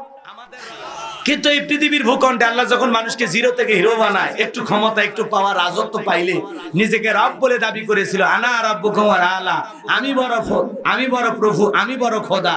এরকম একজন জালেমের আগমন ঘটেছিল। ওই জালেমের নাম হলো কাবুস। কি নাম? জোরে বলেন কি নাম? বলখিয়াও বলা হয়। কিপ্তিদের তরফ থেকে নাম ছিল রামসিস, আর মিশরের বাদশা হওয়ার পর উপাধি নাম হলো ফেরাউন। একটু অপেক্ষা করেন, ফাইনাল খেলা খেলে দিচ্ছি। কষ্ট হবে? শুরু করব না দোয়া করব? আমার ভাইয়েরা ভালো করে বোঝেন, এই ফেরাউন ছিল একটা ভবঘুরে যুবক, এলাকার শেষরা চোর। কথা বোঝেননি? কিছু শেষরা বাড়ি থাকে না, মহিলাদের পায়ের জুতা চুরি করে, 3 পিস চুরি করে, এলাকায় গরুকে যে গামলাতে একটু জল পানি খাওয়ায় ওই গামলা চুরি করে। এ কথা কয় না কে? শেষরা চোর, পুকুরের মাছ চুরি করে, মানুষের হাঁস মুরগি চুরি করে। এরা কি চোর? কি চোর? এরকম চোর ছিল ফেরাউন, শেষরা চোর। আর ভবঘুরে যুবক মানে কোনো কাজকর্ম পায় না। ভবঘুরে যুবক মানে কিছু আছে না, ফুঁকফা, ইয়াবা, গাঞ্জা, ফেন্সিডিল, মদ খায়া গাছত ধাক্কা মেরে কয় ভাইজান সাইদ দেন। বউ যদি দরজা খোলে অমুকের বাপ তুমি ঢোলকে কয় মা তুই বুঝবো না আজ একটু বেশি পরিমাণে মাল খেয়েছি। শেষ বৈশাখে মস্তানে নাকি ঝড় হয়, গাঞ্জা খাওয়ার ঝড়। দেখেন এই কথা কর না কেন? এলাকার 2-4 জন যা খাসে আমি জানি না, খালি নাম করছি না। ওই গাঞ্জা মদ খায়া সেদিন একটু বৈশাখ মাসে ঝড় বৃষ্টিতে পানি হয়ে রাস্তার গর্তের মধ্যে একটু পানি আটকে আছে। ও এখন মনে করেন বোঝেনি তো, নিশা করে একবার মাথা লোট হয়ে গেছে। ও এখন ওই গর্তের ভিতরে পানি আটকে আছে। এটা দেখে বলতেছে আমি এই বিশাল সমুদ্র কেমনে পার হব। মানে নেশা করলে আর মানুষের মাথা কাজ করে না, আছে না? নাই রাগ করতেছেন মনে হয়? সামনের দিকে যাই, কিছু কথা বলবো, একটু অপেক্ষা করেন, খালি গোছায় নেই। আমার ভাইয়েরা, এই কাবুস, এই ফেরাউন ছিল ভবঘুরে যুবক, এলাকায় কোনো কাজকর্ম পাইল না। বাল্যকালের বন্ধু হামান কেউ বলেছেন তার খালাতো ভাই। কে হয়? এলাকায় জায়গা হলো না, শেষরা চোরক মানুষ দেখবার পারে। কথা কন না কে? কয়দিন চুরি করবি? চুরি করলে ধরা পড়ে। শেষরা চোর, বুঝলেন না? ধরা পড়লে মারা আছে না, এত মারা মারে, আবার চুরি করে। আর মানুষকে এই চোরেরা বলে নাকি বিড়েলের গোস্ত খায়, মারলেও লাগে না। মিথ্যা কথা, তাই না ভাই? এলে মানে এমনি মানুষের ধারণা। আমরা যে কত ধারণায় কথা কই, তার হিসেব নিকেশ নেই। আমার ভাইরা যে কথা বলতে চাচ্ছিলাম, হৃদয়ের কান পেতে কথাগুলো শুনে যান। এইবার ঘুরতে ঘুরতে চলে গেল মিশরে। যাওয়ার পর সর্বপ্রথম হয়ে গেল তরমুজের ক্ষেতের লেবার। এরপরে ওই দেশের সরকারি গোরস্থানে দারোয়ান লাগবে, ইন্টারভিউ চলতেছে। ওই লাইনের ভিতরে কাবুস নামের ফেরাউনও দাঁড়ায় গেল। আবার ভাইরা এইবার বাদশার সামনে যখন উপস্থিত হয়েছে, ডেকে বলে বাদশা আপনার চেয়ে ভালো মানুষ নাই, আপনি অনেক ভালো মানুষ, আপনার কোনো তুলনা হয় না। বিন্দিস থেকে বুক ভরা আশা নিয়ে আপনার দেশে আসছি, দয়া করে যদি চাকরিটা আমাদের দেন আমরা বড় উপকৃত হব। এমন সুন্দর ভাবে কথাগুলো উপস্থাপন করলেন।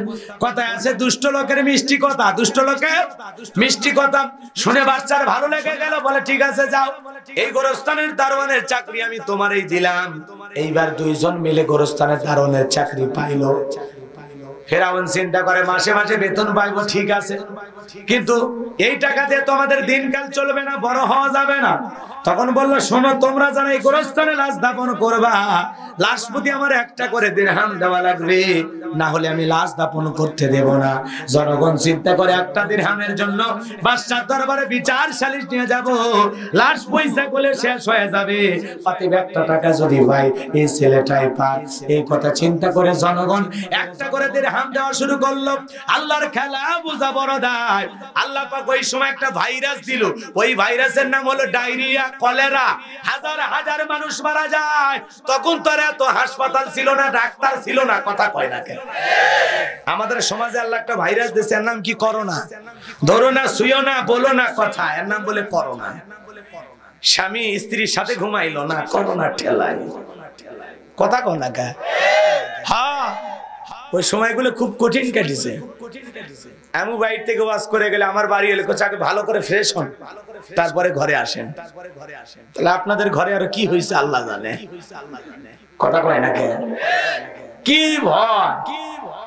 স্ত্রীর হইলে স্বামী যায় না কাছে, স্বামীর হইলে স্ত্রী যায় না কাছে, বাবা মা মইরা যায়, ছেলে জানা যায় না। এই করোনা হাসরের ময়দান যে কত কঠিন হবে তার সামান্য নমুনা এখান থেকেও শিক্ষা পাওয়া যায়। কথা বলেন না কেন?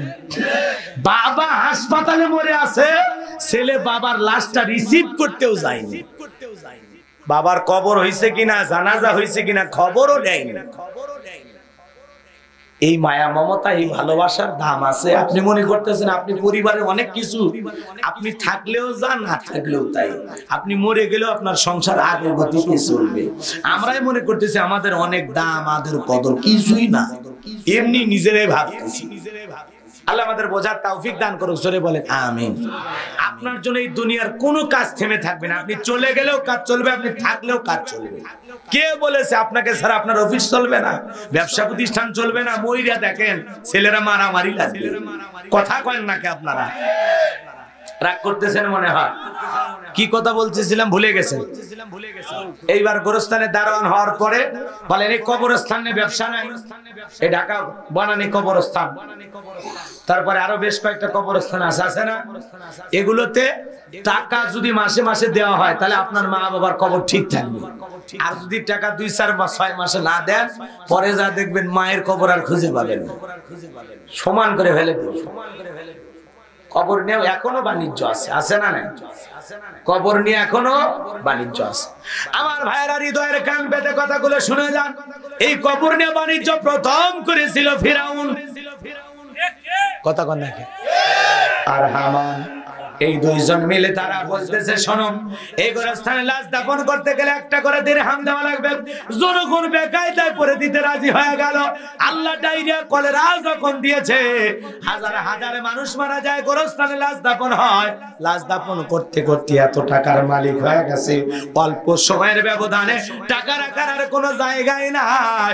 একদিন ফিরাউন বাদশার দরবারে হাজির হয়ে গেল, ডেকে বলে, বাদশাহ, আমার কাছে কিছু টাকা পয়সা হয়ে গেছে, এই টাকাগুলো দিয়ে আমি একটু জনসেবামূলক কাজ করতে চাই, গরিব দুঃখী মানুষের মাঝে টাকাগুলো বন্টন করতে চাই, যারা খাজনা দিতে পারে না ওদের খাজনা পরিশোধ করে দিতে চাই।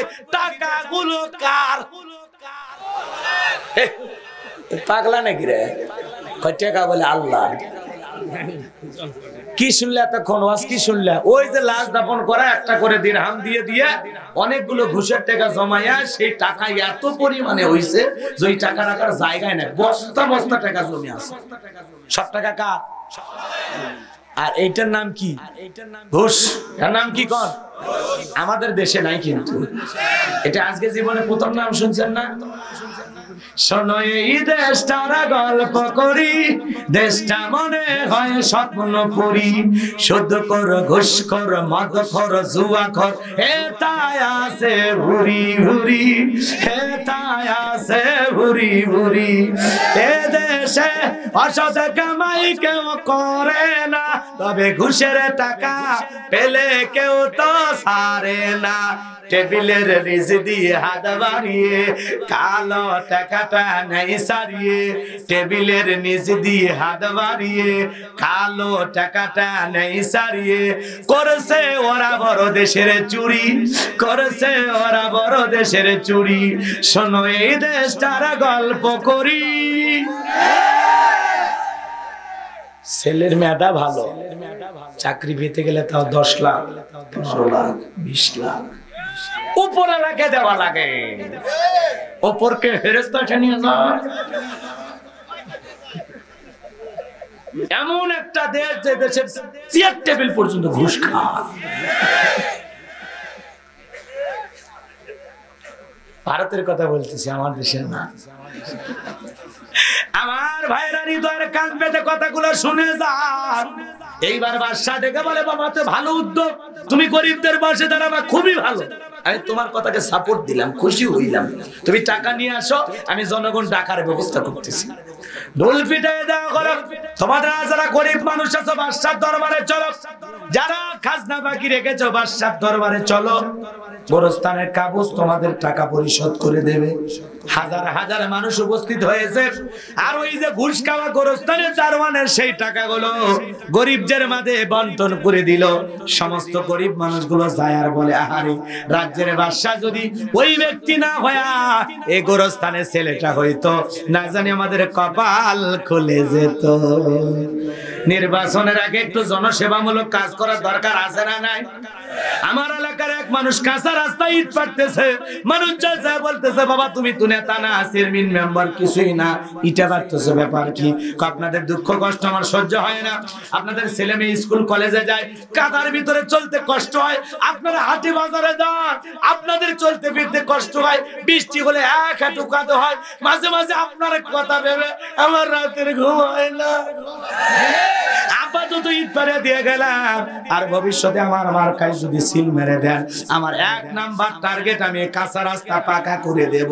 আর জনগণ যদি একবার সিল মাইরা নেতা বানায় দেয়, এলাকায় থাকে না, ওই নেতা নির্বাচনে বাস করার পর ঢাকা শহরে যায় বান্ধবী নিয়ে ঘুমায়। বউ নিয়ে লয়, বান্ধবী নিয়ে। আরো কিছু বলবো নাকি? বান্ধবী নিয়ে ঘুমায়, বোতল খায় ঘুমায়। এরকম চরিত্রবান আদর্শ ফুলের মতো পবিত্র বন্ধু হয়ে আছে না নাই? কথা কন নাকি আপনারা? ওই 1.5 টাকার বিড়ি আর 3 টাকার চা খায় স্লোগান দেন না। বল্টু ভাইয়ের চরিত্র ফুলের মতো পবিত্র, নামাজ পড়া করত, গাঁজা খাই 5 ওয়াক্ত, ঘুম চুরিতে পাকা ভক্ত, শয়তানের 1 নাম্বার ভক্ত, হুজুরদের জন্য খুবই শক্ত, চুষে খাই গরিবের রক্ত। যাত্রার পিছনে স্লোগান দেন না, বুঝে শুনে স্লোগান দেন, বুঝে শুনে। কথা কন না কে? আমরা তো সেই দেশের মানুষ যে দেশের মানুষকে 500 টাকার নোট দিয়া কেনা যায়, হাফ কেজি জিলেপি কিনা দে, মানে হাফ কেজি জিলেপি দিয়েও বিক্রি হয়, একটা সিগারেটের কাছে বিক্রি হয়। আরে আপনার দাম 500 টাকা, 500 টাকাতে 5 বছরের জন্য বিক্রি হয়ে গেলেন। কথা কন না কে? যতদিন পর্যন্ত জনগণ 1 নাম্বার না হবে, ততদিন পর্যন্ত 1 নাম্বার আল্লাহওয়ালা নেতাও ভাগ্যে জুটবে না। কথা ঠিক কিনা? আপনাকে আমাকে ঘুষ মুক্ত হতে হবে, আপনাকে আমাকে সুদ মুক্ত হওয়া লাগবে। আপনি নির্বাচনের আগে নেতার কাছ থেকে বলেন আমার বাড়িতে 6টা ভোটার, 8000 দেওয়া লাগবে। তো নির্বাচনে পাস করার পর রাস্তা দেবে, রাস্তার বরাদ্দ ঠিকই হবে 5 কোটি, কোন মতে 1.5 কোটি টাকাতে রাস্তা করবে, ছাগল পেশাব করলে ভেঙে দেবে। কথা কয় না কে? দোষ তো নেতার না, দোষ হলো জনগণের। আমরা যতদিন ভালো না হব ততদিন আমার ভাগ্যে ভালো নেতাও জুটবে না। কথা ঠিক কি না? আরে তেঁতুল গাছ লাগায় দোয়া করলে হবে, রব্বানা আতিনা ফিদ দুনিয়া। আল্লাহ এই তেঁতুল গাছের রাজশাহীর ফজলি আম দে, রংপুরের হাড়িভাঙ্গা দে। আল্লাহ কয় পাগলা চোখটা খোলে, গাছের নিচে দোয়া করতেছ, এটা গাছটা কি সেটা আগে দে। তেঁতুল গাছে যেমন আম ধরা অসম্ভব, সুদ ঘুষ সিনা ব্যভিচারী করে হাত তুলে দোয়া করবেন রব্বানা আতিনা ফিদ দুনিয়া। আল্লাহ বলে তোর মতো শয়তানের দোয়া কবুল হবে না। তোর হাত থেকে সুদের গন্ধ আসে, তোর হাত থেকে ঘুষের গন্ধ আসে, তোর হাত থেকে জুলুমের গন্ধ আসে, তোর হাত থেকে নিরপরাধ মুসলমান হত্যা করার গন্ধ আসে। কথা কোন ঠিক কিনা? এখন তুমি যদি 36 বার উমরা হজ করো, তোর উমরা কবুল হবে না। মুসলমান মারবে, আল্লাহ ওয়ালা মারবা, আর উমরায় যায় দোয়া করবা, নিষ্পাপ হছো তুমি। অভিনয় বন্ধ করো, শয়তান অত খারাপ না। এ কথা কয় না কে? বাস কি বুঝতেছেন? মহিলা প্যান্ডেলের মা বোনেরা, আপনারা প্যান্ডেলের ভিতরে ঢোকেন, ওয়াজটা ফেরত যাবেন না। আপনাদের ওয়াজ আছে, এতে কিছুক্ষণ পর মহিলার ওয়াজও হবে। ঘাটে ঘাটে সাজানো আছে, বোঝেন না? সব ওয়াজ আছে, মহিলার ওয়াজ আছে, ভণ্ডবীরের ওয়াজ আছে, বোঝেননি? আর প্রেক্ষাপট তো আছে, কিন্তু ক্লিয়ার করবো না, একটু হাসির চলে, কঠিন হওয়া যাবে।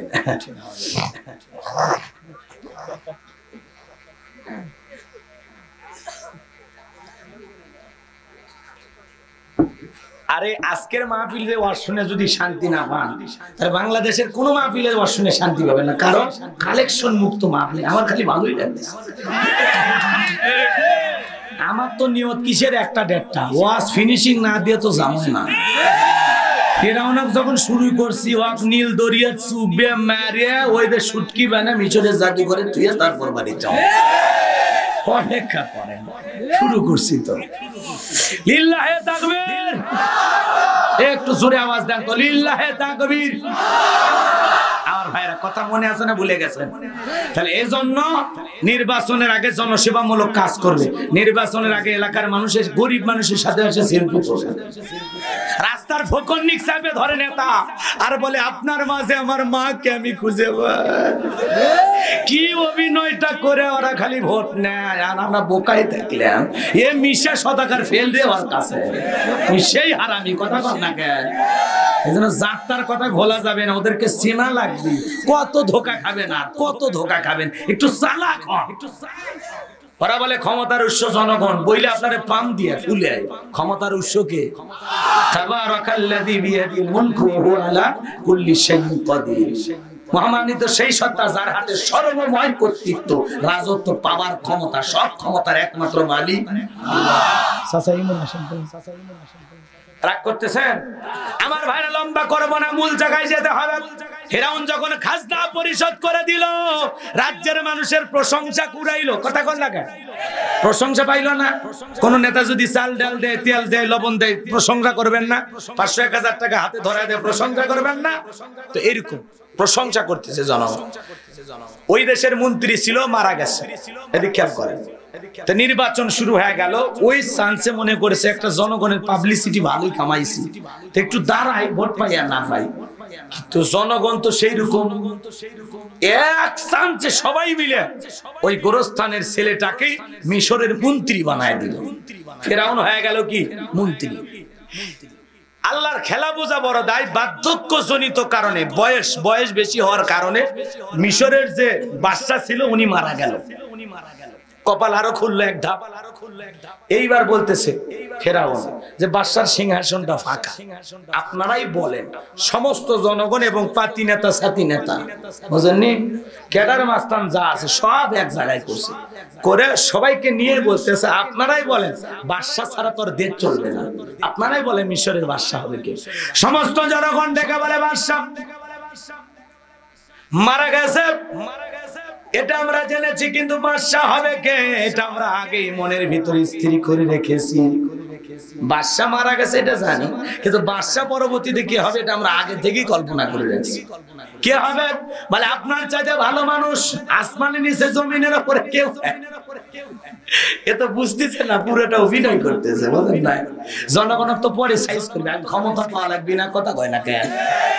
পরে সাইজ করবি।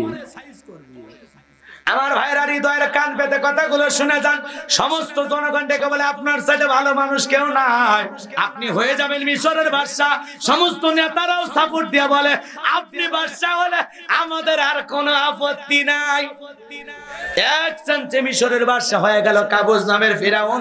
এইবার নেতা ক্ষমতা পাইছে দেখি, রাতের বেলায় ঘুমাইতে গেলে ঘুম চোখে আসে না, খালি লাফায় লাফায় ওঠে, বুঝলেন না? পরের দিন ঘুমাইতে যা আবার একই অবস্থা, মানে রাতের ভিতরে ঘুমাইতে গেলে আজে বাজে কি কি স্বপ্ন আসে, কি কি খেয়াল আসে, ওর চোখ আর লাগে না, ওই খালি চমকে ওঠে, কথা কয় না কেন? বড় লোক আল্লাহ দুইটা জিনিস দেয়নি, গরিব আল্লাহ দুইটা জিনিস দিয়েছে বেশি। একটা হলো খাওয়ার রুচি, কথা কয় না কেন? খাওয়ার রুচি বোঝেন না? গরিব বড় লোকের সামনে আপেল, আঙ্গুর, কমলা, বেদনা, ওই যে ডায়াবেটিস শরীর, কয় না খাওয়া যাবে না। গরুর গোশত বাপ রে বাপ খাওয়া যায়, খাসিরই খাওয়া, চর্বি আরো বেশি খাওয়া যাবে না। গরিব খালি দূরে থেকে তাকায় বলে কয় খাওয়া বলে যাবি না, খালি দিয়ে দেখ কেমনে খাওয়া লাগে দেখে দিচ্ছি। তার মানে আর কেনার টাকা নাই, খাওয়ার শক্তি আছে, হজমের শক্তি আছে, আর কেনার টাকা আছে, খাওয়া যাবে না। আপেল খাইলে 100, মালটা খাইলে 100, আঙ্গুর খাইলে 2 পিস, গরুর গোস্ত খালি ওটা ধুইয়ে খাওয়া যায়, কথা কয় না খেয়ে। আর মিষ্টি তো খালি দেখবি সারা জীবন, কথা কন না খেয়ে, রাগ করতেছেন। আর গরিব আলু ভর্তা দিয়ে ভাত খায়া, ভাজি পুরোপুরি ডাল ভর্তা দিয়ে ভাত খায়া, খালি যদি বউ কাছে পায় কোলের ভিতরে নিয়ে কম্বলের ভিতরে ঢুকে কি ঘুমটা যে দেয় ভাই, আর নাকের ডাক্তার কি ইঞ্জিন ফেল আছে না, এমন কায়দায় নাক ডাকা শুরু করছে। এই জন্য আল্লাহ গরিবের ঘুম দিছে আর খাবার রুচি দিছে, কথা বল না কে। আর বড় লোক গাড়ি বাড়ি সম্পদ শ্রমিকের উপরে জুলুম করছে, গরিবের উপরে জুলুম করছে, জনগণের উপর জুলুম করছে, টাকার পাহাড় বানাছে, বাড়ির চতুর্থ সাইডে সিসি ক্যামেরা, রাত 2টার দিকে ঘুমের থেকে উঠেও সিসি ক্যামেরার মানে ওই এলইডি কি কয় মনিটর, ওই মনিটর বা এলইডি টাঙানো থাকে, ওইটা যা দেখে কেউ ভিতরে ঢুকছে নাকি, কমপক্ষে কয়েকবার চেক করে, কথা কয় রাখে। জনগণের উপর জুলুম না করলে তোর বাড়ি সিসি ক্যামেরা লাগার লাগে, কথা কয় আমার ভাইরা। লম্বা হবে, আমি লম্বা করব না, যে কথা বলতে চাচ্ছিলাম হৃদয়ের কান পেতে কথাগুলো শুনে যান। এইবার মিশরের বাদশা হওয়ার পর, ক্ষমতা পাওয়ার পর নেতার চোখে কি নাই, ঘুম নাই। তার দরবারে জ্যোতিষী ছিল 400, এই 400 জ্যোতিষীর লিডারের নাম হলো দবিরা, বয়স হলো 320 বছর। ভালো করে শোনেন আমার ভাইরা, এই দবিরাকে বলা হলো, দবিরা রে ভাগ্য গবেষণা করে দেখ, রাতের বেলায় কেন জানি চোখে ঘুম আসে না, উল্টা পাল্টা স্বপ্ন দেখি। দবিরা বলেন এত টেনশন নেবেন, একটু বসেন, আমি গবেষণা করতেছি। ঠান্ডা মাথায় গবেষণা করে বলতেছেন এটা, যদিও ছিলেন ভবঘুরে যুবক, তরমুজের ক্ষেতের লেবার, গুরুস্থানের দারোয়ান, এরপরে মিশরের মন্ত্রী, বর্তমান রানিং বাদশা, আঙ্গুল ফুলা কলার গাছ, কিন্তু আপনার ভবিষ্যৎ জীবন বড় অন্ধকার। আগামী 3 মাসের ভিতরে বনি ইসরাইল সম্প্রদায়ের মধ্যে মুসা নামের একটা ছেলে জন্মগ্রহণ করবে, ওই মুসার কারণে রাজত্ব পাওয়ার ক্ষমতা থাকবে না। নেতারে এমন কি আপনার জীবন যাওয়ার সম্ভাবনাও দেখা যায়। এই কথা শোনার পর ফিরআউনের মাথা ঠান্ডা না গরম? খালি গরম। এত কাঠ কর পড়াইয়া ছিলাম কই, আসলাম কই, না জানি ভবিষ্যতে আরো কত কিছু হয়। আর মুসার কারণে রাজত্ব থাকবে না, পাওয়ার থাকবে না, ক্ষমতা থাকবে না, এমনকি জীবন থাকবে না। এটা তো মেনে নেওয়া যায় না। জালেম মানতে পারে? যদি বলতো মুসা দেবে, খানকা বানায় বসে বসে জিকির করবে, যাই নামাজ পড়ে খালি সিজদা দেবে, ফেরাউনের মাথা গরম হইতো? ফেরাউন পারলে আর রাষ্ট্রীয় খরচে খানকা শরীফ বানায় দিত। আজও পৃথিবীর দিকে তাকায় দেখেন, যারা খানকায় বসে জিকির করতেছে, লাফালাফি করতেছে, আছে না? কয় পানির ভিতরে চললে বাতি, ঝড় বাতাসেও নেবে না, লেখা বাবার মুরিদ হইলে নামাজ রোজা লাগে না, আছে না? ভণ্ড। এই পৃথিবীতে এমন কোন নবী রাসূল নাই যে নবী রাসূলের নামাজ পড়া লাগেনি। প্রত্যেকটা নবী রাসূল নামাজ পড়েছেন, সালাত আদায় করেছেন। সকল নবী যদি আল্লাহর জমিনে এসে আল্লাহকে সিজদা দেয়, সালাত আদায় করা লাগে নবীদের। তোর বাবা কি নবীর চেয়ে বড়? নাউজুবিল্লাহ। কয় সিজদার মতো একটা সিজদা দিবি, জান্নাত পার হয়ে জাহান্নামের গর্তে পড়বি। এরকম ভণ্ড আছে না নাই? খবরদার, ওই ভণ্ডদের কাছে যাওয়া যাবে না।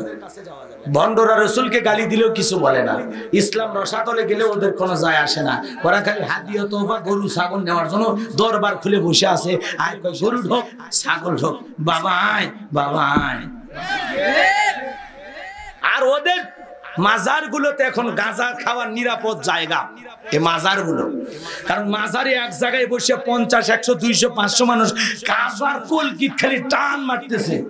আর কয় না কে ধরকল কি মারো টান গাঞ্জা বাবার আসে কান মরিয়া গেলে সঙ্গে কিছুই যাবে না হাই রে শয়তান রে মরে গেলে বলে কিছুই যাবি না আরে গাঁজা খাওয়ার ধোঁয়া যখন আসমানের দিকে ওড়ে তখন ওই বাইর থেকে পুলিশ মনে করে ওরসে রান্না হচ্ছে কথা কয় না কে ওই জন্য পুলিশও যায় না মাজারে কথা কয় না কে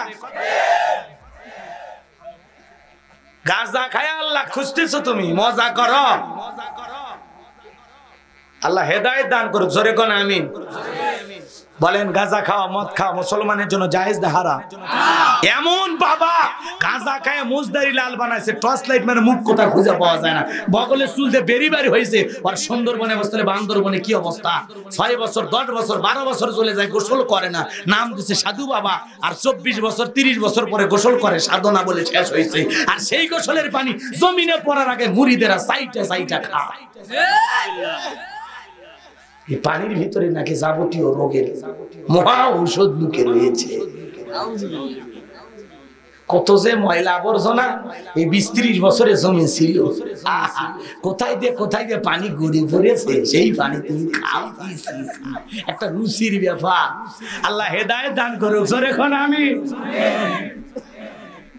আপনি যদি গোসল করে বোক বলেন এই পানিটা খাবি থাপ্পড় মারেন তো দুটো তাও খাবি আপনি বরকতের আশায় পীরের গোসল করা পানি খাইতেছেন এগুলো হন্ডামি বাদ দেওয়া লাগবে আল্লাহ হেদায়েত দান করুক জোরে বলেন আমিন এখন মহিলারাও কিন্তু যায় আপনাদের এলাকার মহিলারা যায় কিনা কারো বউ যদি মাজারে যাইতে চায় ওরে বলবে এ তোর পীর আমি পছন্দ হয় না আমি তোর পীর কথা কর না 6টা মহিলার জীবনী কিনে দেবেন এদিক খেয়াল করেন ফাতেমা আয়েশা খাদিজা আসিয়া রহিমা পারবেন না কথা কয় না পারবেন না রাবিয়া বসরি এদের জীবনী কিনে দেবেন এগুলো সব জান্নাতি নারী স্ত্রীকে বলবেন এগুলো পর আমল কর তোর কপাল খুলে যাবে কথা কয় ঠিক কিনা রাগ করতেছেন আমার ভাইরা লম্বা হবে আমি লম্বা করব না চলেন সামনের দিকে যাই তাহলে কোন ভণ্ড পীরের দরবারে যাওয়া যাবে কোন মাজারে যাওয়া যাবে কোন গাজা বাবা ল্যাংটা বাবা তালা বাবা সাউলা বাবা লাউ বাবা কদু বাবা শিগল বাবা কোন ভণ্ডের কাছে যাওয়া যাবে না ভণ্ড পীর যেখানে আমরা নাই মনে থাকবে তো ইনশাআল্লাহ তো এই মাজারগুলোতে যারা জমজমাট ব্যবসা করতেছে ওদেরকে কেউ টার্গেট করে না কিন্তু আল্লাহর জমিনে যারা দিন প্রতিষ্ঠিত করার কথা বলে আল্লাহর আইনের কথা বলে সমাজ পরিবর্তনের কথা বলে আল্লাহর আইন দিয়ে বাংলাদেশকে পরিচালনা করতে চায় তাদেরকে টার্গেট করে জেলখানায় ঢুকানো হয়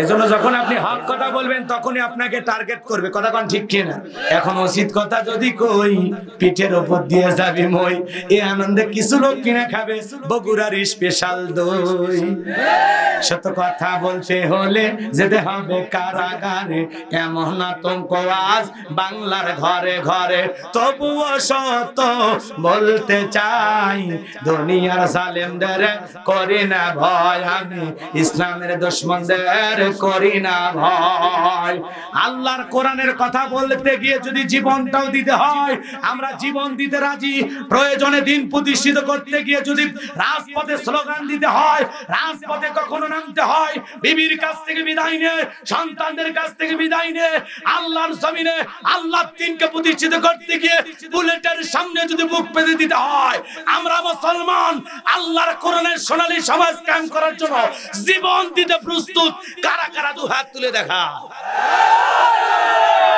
লিল্লাহে তাকবীর আল্লাহ কবুল করেন জোরে বলেন আমিন আল্লাহর বিধান ছাড়া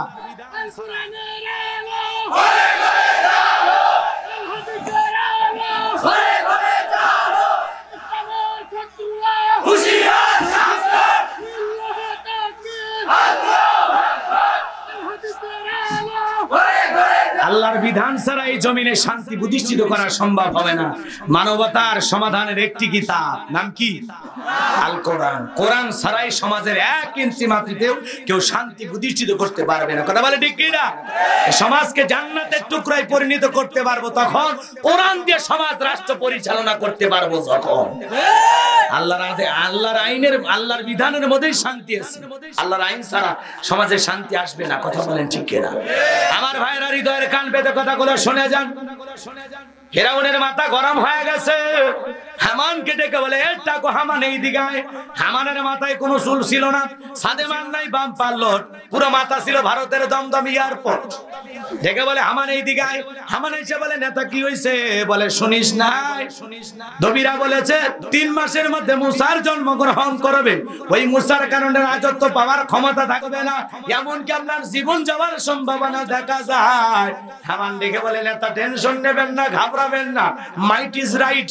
জরুজার মূল্য তার পাওয়ার, রাজত্ব ক্ষমতা যার হাতে, সে যা বলবে সমাজ রাষ্ট্রে তাই হবে। কি করতে চাস? বলে, যত ছেলে সন্তান জন্মগ্রহণ করবে সবাইকে জবাই করে করে দুনিয়ার বুক থেকে বিদায় করে দেব, তাহলে মুসার আগমন করবে না। কথা কয় না? ফিরাউন ডেকে বলে, বুদ্ধি তো একেবারে খারাপ না, আসলেই তুই টাকা মাথায় তোর বুদ্ধি আছে। হামানের আবার দুষ্ট বুদ্ধি বেশি, ফিরাউনের আবার এত দুষ্ট বুদ্ধি নাই। আর ফিরাউনকে চালাই তো এই চালাক হামান। কথা কয় না? কেউ কিছুই বোঝে না, ভোলা ভালা, কিন্তু আশেপাশে কিছু সেলা সামুন্ডে আছে শয়তানের চেয়েও খারাপ। ওরাই বুঝে এটা করেন, ওটা করেন, এ করেন, মানুষটা কিন্তু ভালো, আশেপাশে যারা আছে ওরা শয়তান। কথা কয় না? মানুষটা ভালো। আর ভাইরা হৃদয়ের কান পেতে কথাগুলো শুনে যান। হামানের কথা শুনে ফিরাউন ডেকে বলে, তবে শোন, ছেলেগুলোকে জবাই করবি, মেয়েগুলোকে জবাই করবি না। কারণ ছেলেদের মধ্যে আমি ফিরাউনের শত্রু আছে, মেয়েদের মধ্যে কোনো শত্রু নাই।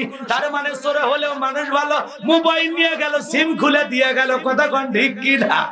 এইবার সন্তান জবাই করা শুরু হয়ে গেল।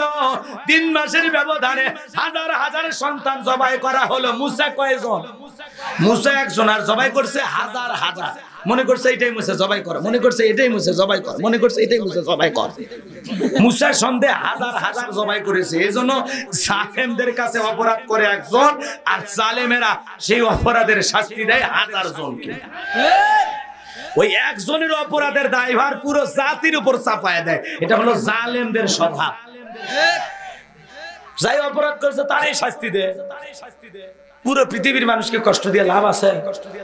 ওই যে লাদেনের পুতিন, আরে দে ইউক্রেন রাশিয়ার যুদ্ধ আজকে পুরো পৃথিবীর মানুষকে বিপদে ফেলছে। ফেলেনি? এর রাগ করতেছেন নাকি আপনারা? কোরআনের কথা শুনে খারাপ লাগে?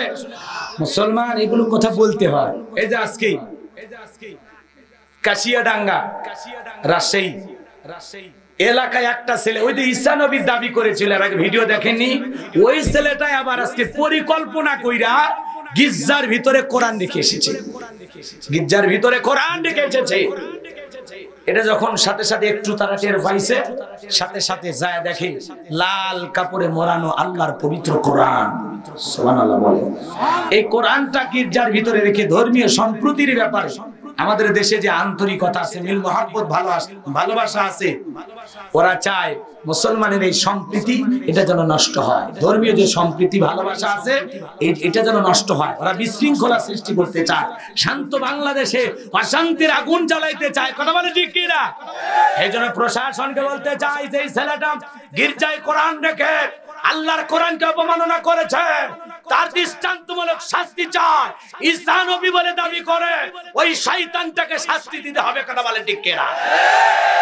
ঈসা নবীর চেহারা তোর মতো গাঁজা ঘরের মতো শয়তান কোথাকার। আর নবী এসে কবে আমি ঈসা নবী, আমি ঈসা নবী, মানুষ দেখে এমনি পাগল হয়ে বুঝবে এটাই সে ঈসা নবী। ঈসা নবীর চেহারা কত সুন্দর, একজন নবী কত সুন্দর হয় না দেখে বোঝা যাবে না। আর ওই ছেলেটা, ওর চেহারা তো গাঁজা ঘরের মতো। কথা কয় না কা? এর আগে ঈসা নবী বলে দাবি করেছে, ওই ছেলেটাই আবার গির্জায় কোরআন রেখে এদেশের অশান্তি সৃষ্টি করতে চায়। এজন্য মুসলমান রাগান্বিত হওয়া যাবে না।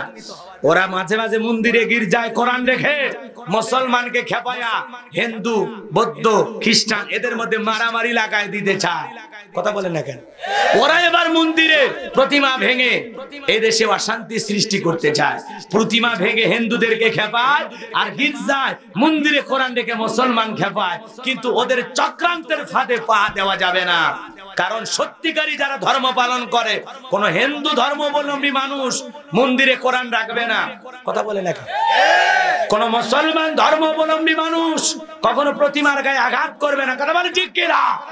এটা তৃতীয় শক্তি যারা ষড়যন্ত্র করতে যায়, আমাদের প্রিয় মাতৃভূমি ভূখণ্ডের অশান্তি সৃষ্টি করতে চায়। এজন্য ওদের চক্রান্তের ফাঁদে পা দেওয়া যাবে না, মাথা গরম করা যাবে না।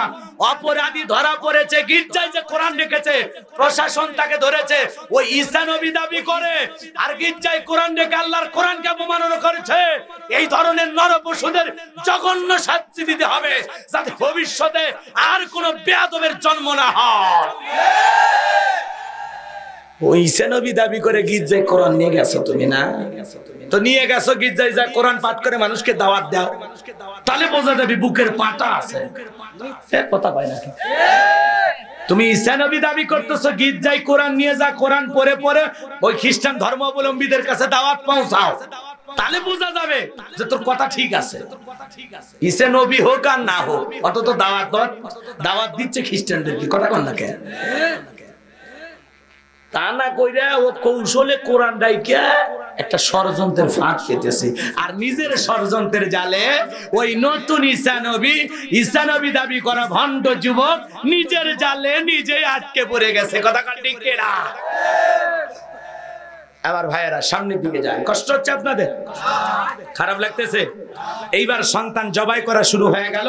3 মাস অতিবাহিত হওয়ার পর দবিরাকে জিজ্ঞাসা করা হয়, দবিরা এইবার গবেষণা করে দেখো মুসা মরলো না বাঁচলো? এইবার দবিরা গবেষণা করে বলে, নেতা যদি বনি ইসরাইল মায়ের বুক খালি করে হাজার হাজার সন্তান জবাই করে দুনিয়ার বুক থেকে বিদায় করে দিয়েছেন, কিন্তু আপনার পথের কাটা মুসা এখনো মরে নাই। মায়ের কোলে জীবিত আছে, সুস্থ আছে, কিন্তু কোথায় আছে এইটা বলার ক্ষমতা আমার নাই। বলেন আল্লাহু আকবার। ওয়া মাকারু ওয়া মাকারাল্লাহ ওয়াল্লাহু খায়রুল মাকিরিন। খেলাকার ফিরাউন চাই মুসারে জবাই করে দুনিয়ার বুক থেকে বিদায় করে দিতে, আর আমার আল্লাহ চায় মুসার মাধ্যমে দ্বীনের প্রচার করতে। কথা বলে ঠিক কিনা? মুসা নবী জমিনে আসবেন এই সিদ্ধান্ত আসমানের। কোন বাবার ক্ষমতা আছে মুসা নবীরে থামানো? এইবার ফিরাউনের মাথা গরম হয়ে গেল। সেনাবাহিনী এদিকে আয়, এত বেতন দিয়ে খামাখা বসে থাকার জন্য পুরো এলাকায় তল্লাশি চালাও, চিরনভিযান চালাও, ঘরে ঘরে যাইয়া খোঁজো, মুসারে ধর, জবাই কর, আমার টেনশন দূর কর, আমার মাথা কাজ করতেছে না। আমার ভাইরা এইবার চতুর্দিকে ফিরাউনের সেনাবাহিনী ছড়িয়ে পড়ল। মুসা নবীর বাড়ির দিকে একদল রওনা করেছে। মুসা নবীর বড় বোন নাম তার মারিয়ম। কি নাম? ঈসা নবীর মায়ের নামও মারিয়াম, আর মুসা আলাইহিস সালামের বড় বোনের নামও মারিয়াম। কথা বোঝেন? নাকি দোয়া করব? খালি একবার কোন। আমার ভাইয়েরা, এইবার মুসা নবীর বড় বোন নাম তার মারিয়াম ডেকে বলে, মা ওই যে ফিরাউনের সেনাবাহিনী দেখা যায় মা, আর বুঝি ভাইকে বাঁচানো গেল না। মুসা নবীর মা সন্তান কোলে নিয়ে দৌড়ায়, কে যেন ইলহামের মাধ্যমে আওয়াজ দেয়, বলে মুসার মা তোমার চুলার ভিতরে তোমার ছেলেকে ছেড়ে দাও, কথা দিলাম গো আবার তোমার ছেলেকে তোমার কোলেই ফেরাইয়া দেব। সুবহানাল্লাহ। আর দেরি করলেন না, চুলার ভিতরে মুসা নবীকে ফেলাইয়া দিলেন। ফিরাউনের সেনাবাহিনী পুরো বাড়ি তল্লাশি চালাইয়া, একেবারে চিরনির্বিচার চালাইয়া বাড়িকে তছনছ করে জিনিসপত্র ভাঙিয়ে টুঙ্গে ফেলে দিয়া ফিরাউনের সেনাবাহিনী চলে গেল। মুসা নবীর বাবা চোখের পানি ছেড়ে দিয়া বলে, ও মুসার মা, জালেমদের ভয়ে সন্তানটাকে চুলার ভিতরে ফেলে দিলি। আমার মন ডেকে বলে, আমার মুসে মনে হয় আগুনে পুড়ে কয়লা হয়ে গেছে। আমার মন ডেকে বলে, রে মুসার মা, ওরা যদি হত্যা করতো ছেলের লাশটা বুকে জড়াইয়া কাঁদতে পারতাম। এই কথা বলে মুসা নবীর বাবা কান্দে। মুসা নবীর বাবার চোখে পানি দেখে মুসা নবীর মাও কান্দে। মুসা নবীর মা বাবার অন্তরে দয়া মায়া আছে, আমার আপনার মা বাবার অন্তরে কি দয়া মায়া নাই? আছে না নাই? আমার আল্লাহ বলেন ওয়াকাদা রাব্বুকা আল্লা তা'বুদু ইল্লা ইয়্যাহু ওয়া বিল ওয়ালিদাইনি ইহসানা। আল্লাহু আকবার। আমার আল্লাহ রাব্বুল আলামিন বলেন আমার ইবাদত করো, আমার ইবাদতের সাথে কাউকে শরীক করো না। আমার ইবাদতের আমার ইবাদতের পর তোমাদের দায়িত্ব হলো মাতা পিতার খেদমত করা, তাদের সাথে ভালো আচরণ করা। পিতা মাতার মনে কষ্ট দেওয়া যাবে, কথা কর না কে ভাই? মা পিতা মাতার ওয়াজ করলে কি আপনাদের কষ্ট হয়? মা বাবার উপরে খুবই রাগ আপনাদের। আল্লাহ বলতেছেন ওয়াকাদা রাব্বুকা আল্লা তা'বুদু ইল্লা ইয়্যাহু ওয়া বিল ওয়ালিদাইনি ইহসান। আমার ইবাদত করো, আমার ইবাদতের সাথে কাউকে শরীক করো না। আমার ইবাদতের পর তোমাদের দায়িত্ব হলো মাতা পিতার খেদমত করা, তাদের সাথে উত্তম আচরণ করা। বলেন আল্লাহু আকবার। আমার আল্লাহ রাব্বুল আলামিন বলেন কষ্ট হচ্ছে আপনাদের না? বিরক্ত হইতেছেন? বিরক্ত যেন হই না আমার ভাইয়েরা।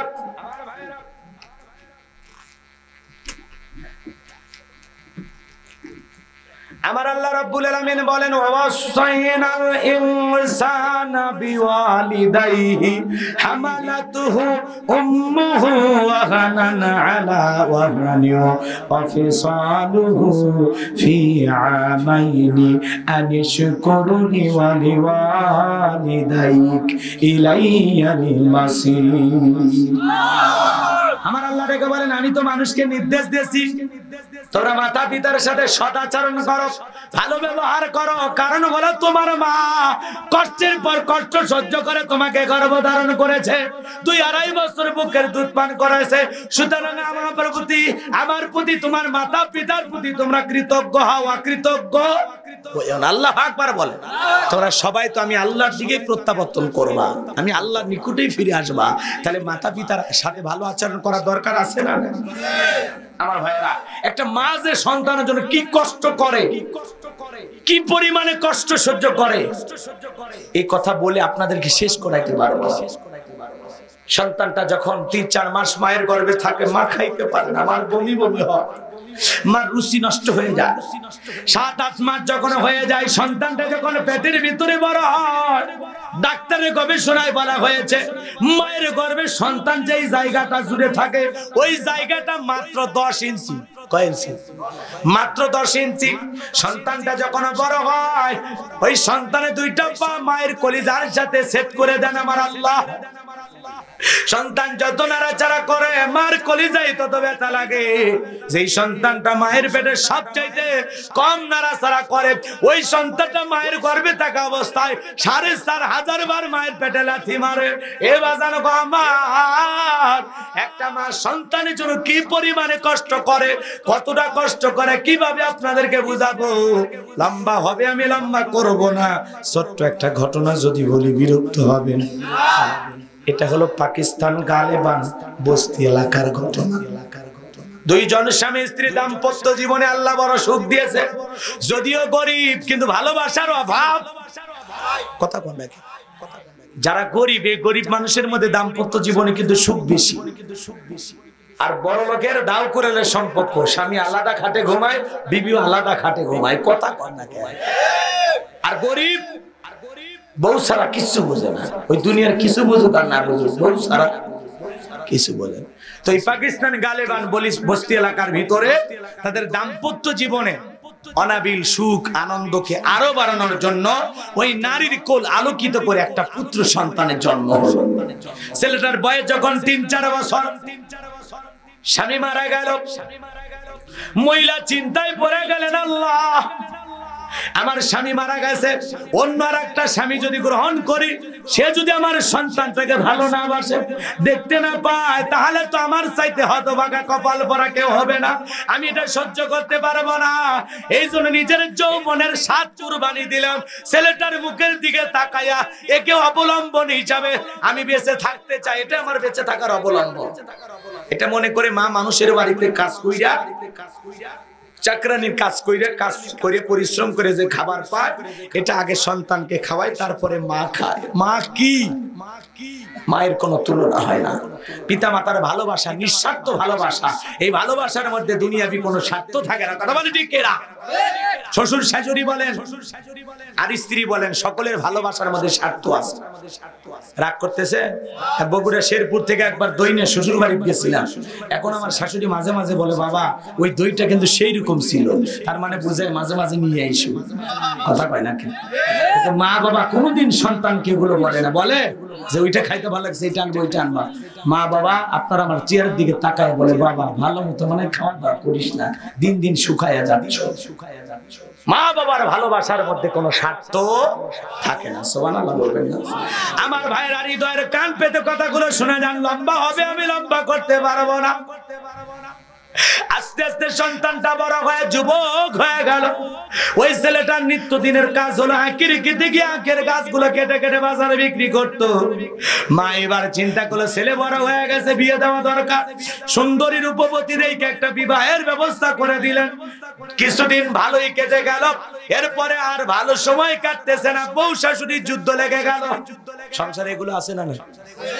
বউ শাশুড়ির যুদ্ধ আছে না? বউ শাশুড়ির যুদ্ধ লেগে গেল। প্রথম অবস্থায় ছেলে বউরেও গালি দেয়, মারেও গালি দেয়। আস্তে আস্তে ছেলেটার ভিতরে পরিবর্তন দেখা দিল। এখন শুধু ঝগড়া লেনে মারে বকা দেয়, বউরে কিছু বলে না। বউ আবার একদিন রাগ করে বাবার বাড়িতে চলে গেছে। এইবার ছেলে বাড়িতে এসে বলে, মা আমার বউ কই?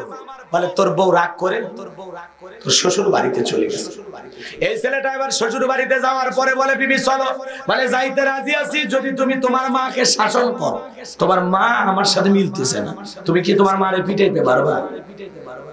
কথা বোঝেন না? এই বউ পাগল, বইয়ের প্রেমে পাগল হয়ে গেছে। কিছু পাগল আছে না, এতটা বউ পাগল, বউ যদি কয় দাঁড়িয়ে থেকে পেশাব করো তাই করে। বোঝেন নি? যৌতুক নিয়ে বিয়ে করেছে যারা, বইয়ের কাছে তিন তারা। বইয়ের দিকে চোখ তুলে তাকানোর আগে বউ কয়, এ কার দিক তাকাইছে, আগে 3 লাখ জমা দে। কারণ যৌতুক নিয়ে জীবন যৌবন সব বইয়ের পায়ের তলে কুরবানি করছে। কারণ বউ লাগতেলেও থাকা লাগে, স্যান্ডেলের বাড়ি মারলেও থাকা লাগে, উপায় নাই তো। বউ যদি আমার পা ধুয়ে 3 বেলা শরবত পান করবো তাই করবি, কবি না মাঝে মাঝে চিনি দিস। কতক্ষণ না কে রাগ করতেছে? শোনেন আগে ঘটনাটা কেন বলতেছি, বাস্তবতায় শিক্ষা আছে, শোনেন। এইবার ছেলেটা বলতেছে, তুমি যা বলবে শোনা আমি তাই করবো, চলো। তাও চলো, তুমি ছাড়া আমার ঘুম হয় না গো। এইবার বউরে নিয়ে আইসা মায়ের চুলের মুঠি ধরলেন, নাউজুবিল্লাহ বলেন। মায়ের চুলের মুঠি ধরে ঘরের বাইরে নিয়ে আসা। মারে লাথি মারে, ঘুষি মারে, হাতে পাওয়া একটা লাঠি দিয়ে মার কপালে একটা বাড়ি মারছে। মার কপাল বেটে রক্ত ঝরে যাচ্ছে। দুঃখিনী মা চোখের পানি ছেড়ে দিয়া কাঁদে আর বলে, বাবা রে, মায়ের কথা শুনে আমি মারে পেটে লাথি মারলি, তুই কি ভুলে গেছিস এই পেটে 10 মাস 10 দিন আমি মা তোরে রেখেছিলাম? আমার কপাল পেটে রক্ত বের করে দিলি, তুই কি ভুলে গেছিস বাবা আমি মা তোরে জন্ম দেওয়ার সময় ছোট্ট বালতি দিয়ে 1 বালতি রক্ত শরীর থেকে ঢেলে ফেলে দিয়েছিলাম। আজকে বইয়ের কথায় আমারে মারলি, একটা বার কি মায়ের জন্য তোর মায়া হলো না? মা চোখের পানি ছেড়ে দিয়া কাঁদে। ওই ছেলে ফিরাও তাকায় না। এখন মাঝে মাঝে ঝগড়া লাগলেই মারে পিটায়, একদিন পিটায় অভ্যাস হয়েছে, মাঝে মাঝে মারে পিটায়, মাঝে মাঝে মারে পিটায়। একদিন রাগান্বিত হয়ে বউ আবার চলে গেছে। এইবার এসে বলে, মা বউ কোথায়? বলে, বিশ্বাস কর বাবা আমি কিছুই বলি না, তোর বউ এমনিতে রাগ করে চলে গেছে। ছেলেটা শ্বশুর বাড়ি জানতে যায়, বলে, বিবি চলো। ভাই যাইতে আমি রাজি না, হয় ওই সংসারে তোমার মা থাকবে, না হলে আমি থাকবো। এরকম বউ আছে না? যে স্ত্রী তার স্বামীকে বলে, আমার স্বামী তুমি তোমার মায়ের সাথে বেয়াদবি করবা না, কারণ আমিও একদিন শাশুড়ি হব, আমি একদিন মা হব, এই স্ত্রী হলো সবচেয়ে উত্তম স্ত্রী। সুবহানাল্লাহ। আর যে স্ত্রী বুঝায় পিতা মাতার জন্য খরচ করে আমরা গরিব হয়ে যাবো, আমাদের ভবিষ্যৎ আছে, এই ভবিষ্যৎ চিন্তাবিদ যার ঘরে আছে, অশান্তি সেই ঘরে আছে। পিতামাতা, আত্মীয় স্বজন, রক্তের আত্মীয়, এদের জন্য খরচ করলে আল্লাহ সম্পদ বৃদ্ধি করে, বহু গুণে আল্লাহ সম্পদ বৃদ্ধি করে। শুধু তাই নয়, হায়াত বৃদ্ধি হওয়ার সম্ভাবনা আছে। সুবহানাল্লাহ। এজন্য রক্তের আত্মীয় স্বজনের পিছনে খরচ করলে সম্পদ কমে না, বাড়াইয়া দেবেন কি? ভাই বোন আত্মীয় স্বজনের জন্য যত পারেন খরচ করবেন। বউ যদি আপনারা বোঝায় খরচ করুন আমরা গরিব হয়ে যাবো, তখন একটু বোকা সাজবেন। বোকা বউয়ের সামনে বোকা সাজা মজা আছে, কথা কয় না কে? বউ আপনারে বুঝাবে তোমার মারে দিও না, তোমার বোনরে দিও না, তোমার ভাইরে দিও না, খালি তুমি আছো, তোমার মায়ের তো আরো সন্তান আছে তারা দেখবে, তুমি খালি হু হু করবা, কিচ্ছু বলবা না। বউয়ের কাছে গরম হওয়ার দরকার নেই। এরপরে তলে তলে মারেও দিবা, বাবারেও দিবা, বোনরেও দিবা, ভাইরেও দিবা, তোমার যে দায়িত্ব পালন করো। বউ যদি আবার একদিন বলে এত যে বুঝায় কানে ধরে না, আমি ওদের সামনে গেলে আমার কোনো মনে থাকে না, তুমি কিছু মনে করো না। বউ দেখবে নি 2 দিন 4 দিন বলতে বলতে বলবে একটা বলদের সাথে সংসার করতেছি, বল। হ্যাঁ ওই যা মনে করে কোনো সমস্যা নেই। বইয়ের কাছে বলদের সমস্যা আছে, বইয়ের কাছে বোকা শাখার মজা লাগে। একটা ব্যালেন্স করে চলতে হবে ভাই। বইয়ের কারণে মা বাবারে কষ্ট দেওয়া যাবে না, আবার এরও কষ্ট দেওয়া যাবে না। একটা পড়ার মেয়ে নিয়ে আসছেন, ওর একটু সুখ দেওয়া লাগবে না, কথা কয় না কে? ব্যালেন্স করে চলতে হবে, ভারসাম্য রক্ষা করে চলতে হবে। বইয়ের ভালোবাসা বইয়ের কাছে, মায়ের ভালোবাসা মায়ের কাছে, ভাই বোনের ভালোবাসা তাদের কাছে, কথা কয় না কে? সুন্দর করে সবকিছু দায়িত্ব নিয়ে চলার দায়িত্ব। আপনার স্ত্রী বিরুদ্ধে আপনার মা কিছু বলবে, খালি মা ঠিকই করছো, মা বিয়ে করে জীবনটা শেষ হয়ে গেল, মা বোঝেন না? বউ যখন এসে কুটুর কুটুর তোমার মা এটা ঠিক ঠিক ঠিক ঠিক ঠিক এরকম করে চলবেন। যদি না পারেন, আর যদি পারেন, যদি বীর পুরুষ হয়ে থাকেন, বউ ধমক দে, তোরা যে বিয়ে করে নিয়ে আসলাম আজকে বাসর রাত, আমার একটা কথা শোন, মা বাবা যতদিন বেঁচে আছে ওদের মনে কষ্ট দিয়ে কোনো কথা বলতে পারবি না। আর মা বাবা যতদিন বেঁচে আছে আমরা একই পাতিলে রান্না খাবো, এতে তোর পেট থেকে 8টা চলে আসুক আর 10টা আসুক দেখার বিষয় নাই, পাতিলে একটাই। আর আমার মা বাবাকে আলাদা করে তুমি যদি আলাদা রান্না করে খেতে চাও, তো আমি আমার মায়ের সাথেই রান্না করা ভাত খাবো, তুমি রান্না করে তুমি একাই খাই। এজন্য বাসর রাতে খালি ভিডিও করিস না, ফুলের মালা বদল করিস না, ওই দিন 50 বছরের প্ল্যান সাজার লাগবে। বাসর রাতে 2-1 ঘন্টা অন্তত স্বামী স্ত্রী বোঝা পড়ার জন্য কাটাইয়া দিও, কথা কয় না কে? বউরে বুঝাইতে হবে আমি এই জিনিস অপছন্দ করি, তুমি এই জিনিসগুলো করবা না, পারবেন না? বউ পায়া ওই ভিডিও নিয়ে ব্যস্ত, সেলফি নিয়ে ব্যস্ত, আর মাথা গরম পাগলা। কারণ বাসর রাতে যদি বিড়াল না মারবার পারো তো সারা জীবন খালি বিড়াল দৌড়বে, মারবে আর পারবো না। ওই জন্য এক রাতেই টাইট দেওয়া লাগবে, এমন টাইট দিব আর যার জীবনে সেলাই আজ খোঁজা না লাগে। কাটবি না, কাটবি না, বাসর ঘরে পেঁয়াজ দিলে কাটবি না, কারণ ওই দিন পবিত্র একটা দিন, কথা কয় না কেন? রাগ করতেছে, কথা মনে বেশি হয়ে যাচ্ছে না? লিল্লাহে তাকবীর। এইবার এই ছেলেটা মাঝে মাঝে মারে মারে, বউ চলে গেছে, মনে আছে না? না কি বলতেছে, হয় ওই পরিবারে তোমার মা থাকবে না, হয় আমি থাকবো। এইবার ছেলেটা বলে আমার মারে যে আমি মারবো। কেমনে মারবো? বলে আমি মেয়ে মানুষ, মহিলারে কেমনে শায়েস্তা করার আগে ও বুদ্ধি আমার জানা আছে। কি করতে চাও? বলে তুমি তোমার মারে হত্যা করবা। নাউজুবিল্লাহ বলবেন। ছেলেটা বলতেছে আমার মারে যদি আমি হত্যা করি তো পাকিস্তানের পুলিশ আমার ধরে নিয়ে যাবে, মারেও হারাইলাম তোমারেও হারাইলাম, লাভটা কি? তখন বলতেছে না, কৌশল করে মারতে হবে। কিভাবে? আমি যা বলবো তুমি তাই করবা, ঠিক আছে? এইবার স্ত্রী শিখাইয়া দিল, শোনো আজকে আমরা যখন বাড়িতে ফিরে যাব বাজার থেকে তুমি কমলা কিনবা, এই কমলা কিনে মায়ের দরজায় ডাক দিবা, আর তোমার মা যদি দরজা খুলে দেয় তখন তুমি ওই কমলা মায়ের মুখে তুলে খাওয়াবা, মায়ের পা ধরে এতদিন যা করেছো মাপ নিবা। তুমি আখের খেতে কাজ করতে দাও, একদিন ভোরবেলা তোমার মা যদি যাইতে রাজি হয়, তুমি যা যা বলবে আমি যা যা বলবো তুমি তাই তাই করবো। একদিন যদি তোমার মা যাইতে রাজি হয়, ওই আখের খেতে গেলে ওই কোদাল দিয়ে 1 কোপে কাল্লা ফেলায় দিয়ে ওই আখের জমিনে গর্ত করে মারে পুঁতে রাখবা, দুনিয়ার কেউ টের পাবে না। জোরে কন্যা। এটা হলো ওই স্ত্রীর সাজানো ষড়যন্ত্র শাশুড়িকে হত্যা করার জন্য। আমার ভাইয়েরা, এইবার ছেলেটা বাজার থেকে কমলা কিনে স্ত্রী যা যা বলেছে সেটা আমল করতেছে। বাড়ির দরজায় ডাক দেয়, মা দরজা খোলো, মা দরজা খোল। মা ডেকে বলে, বাবা আমি তোর জন্য আর দরজা খুলতে পারবো না, আমি দরজা খুললে তুই আমারে পিটাবি, তোর আঘাতের চিহ্ন দিয়ে এখনো রক্ত পড়ে, তোর আঘাতের চিহ্ন গুলোতে এখনো ব্যথা করে রে বাবা, আমারে আর কষ্ট দিস না রে বাবা, আমি তোর আঘাত সহ্য করতে পারবো না। ছেলেটা অনুরোধ করে বলে, মা একটা বার শুধু দরজা খুলে দে, ও মা কথা দিলাম আমি তোরে মারবো না মা, আমি তোর পা ধরে মাপ চাইবো। বারবার যখন মা মা বলে চিৎকার মারতেছে, এ বাজার গো আমার, এইবার ছেলেটার মা সহ্য করতে পারলো না, দরজা খুলে দিল। ছেলেটা মার পা জড়ায় ধরে বলে, মা ও মা আমারে তুই মাফ করে দে মা, তোরে আমি পিটাইছি মারছি, কি যে পাপটা করছি মা, তুই আমারে মাফ করে দে। ছেলেটা তো নেকা কান্নার অভিনয় করতেছে, মা তোর তা বোঝে নাই। ছেলে যখন চোখের পানি ছেড়ে দিয়া কাঁদে, মার সহ্য করতে পারলো না, ছেলেটাকে বুকের ভিতরে জড়ায় বলে, বাবা তুই যখন নিজের ভুল বুঝতে পেরেছিস আর কাঁদতে হবে না, আমি মা তোরে মাফ করে দিলাম। এইবার কমলাটা ছিলে একটা ফালটা যখন মার মুখে তুলে দেয়, মা ডেকে বলে, বাবা এত আদর করতেছিস, আমারে কমলা কিনে খাওয়াইতিস, ব্যাপারটা কি?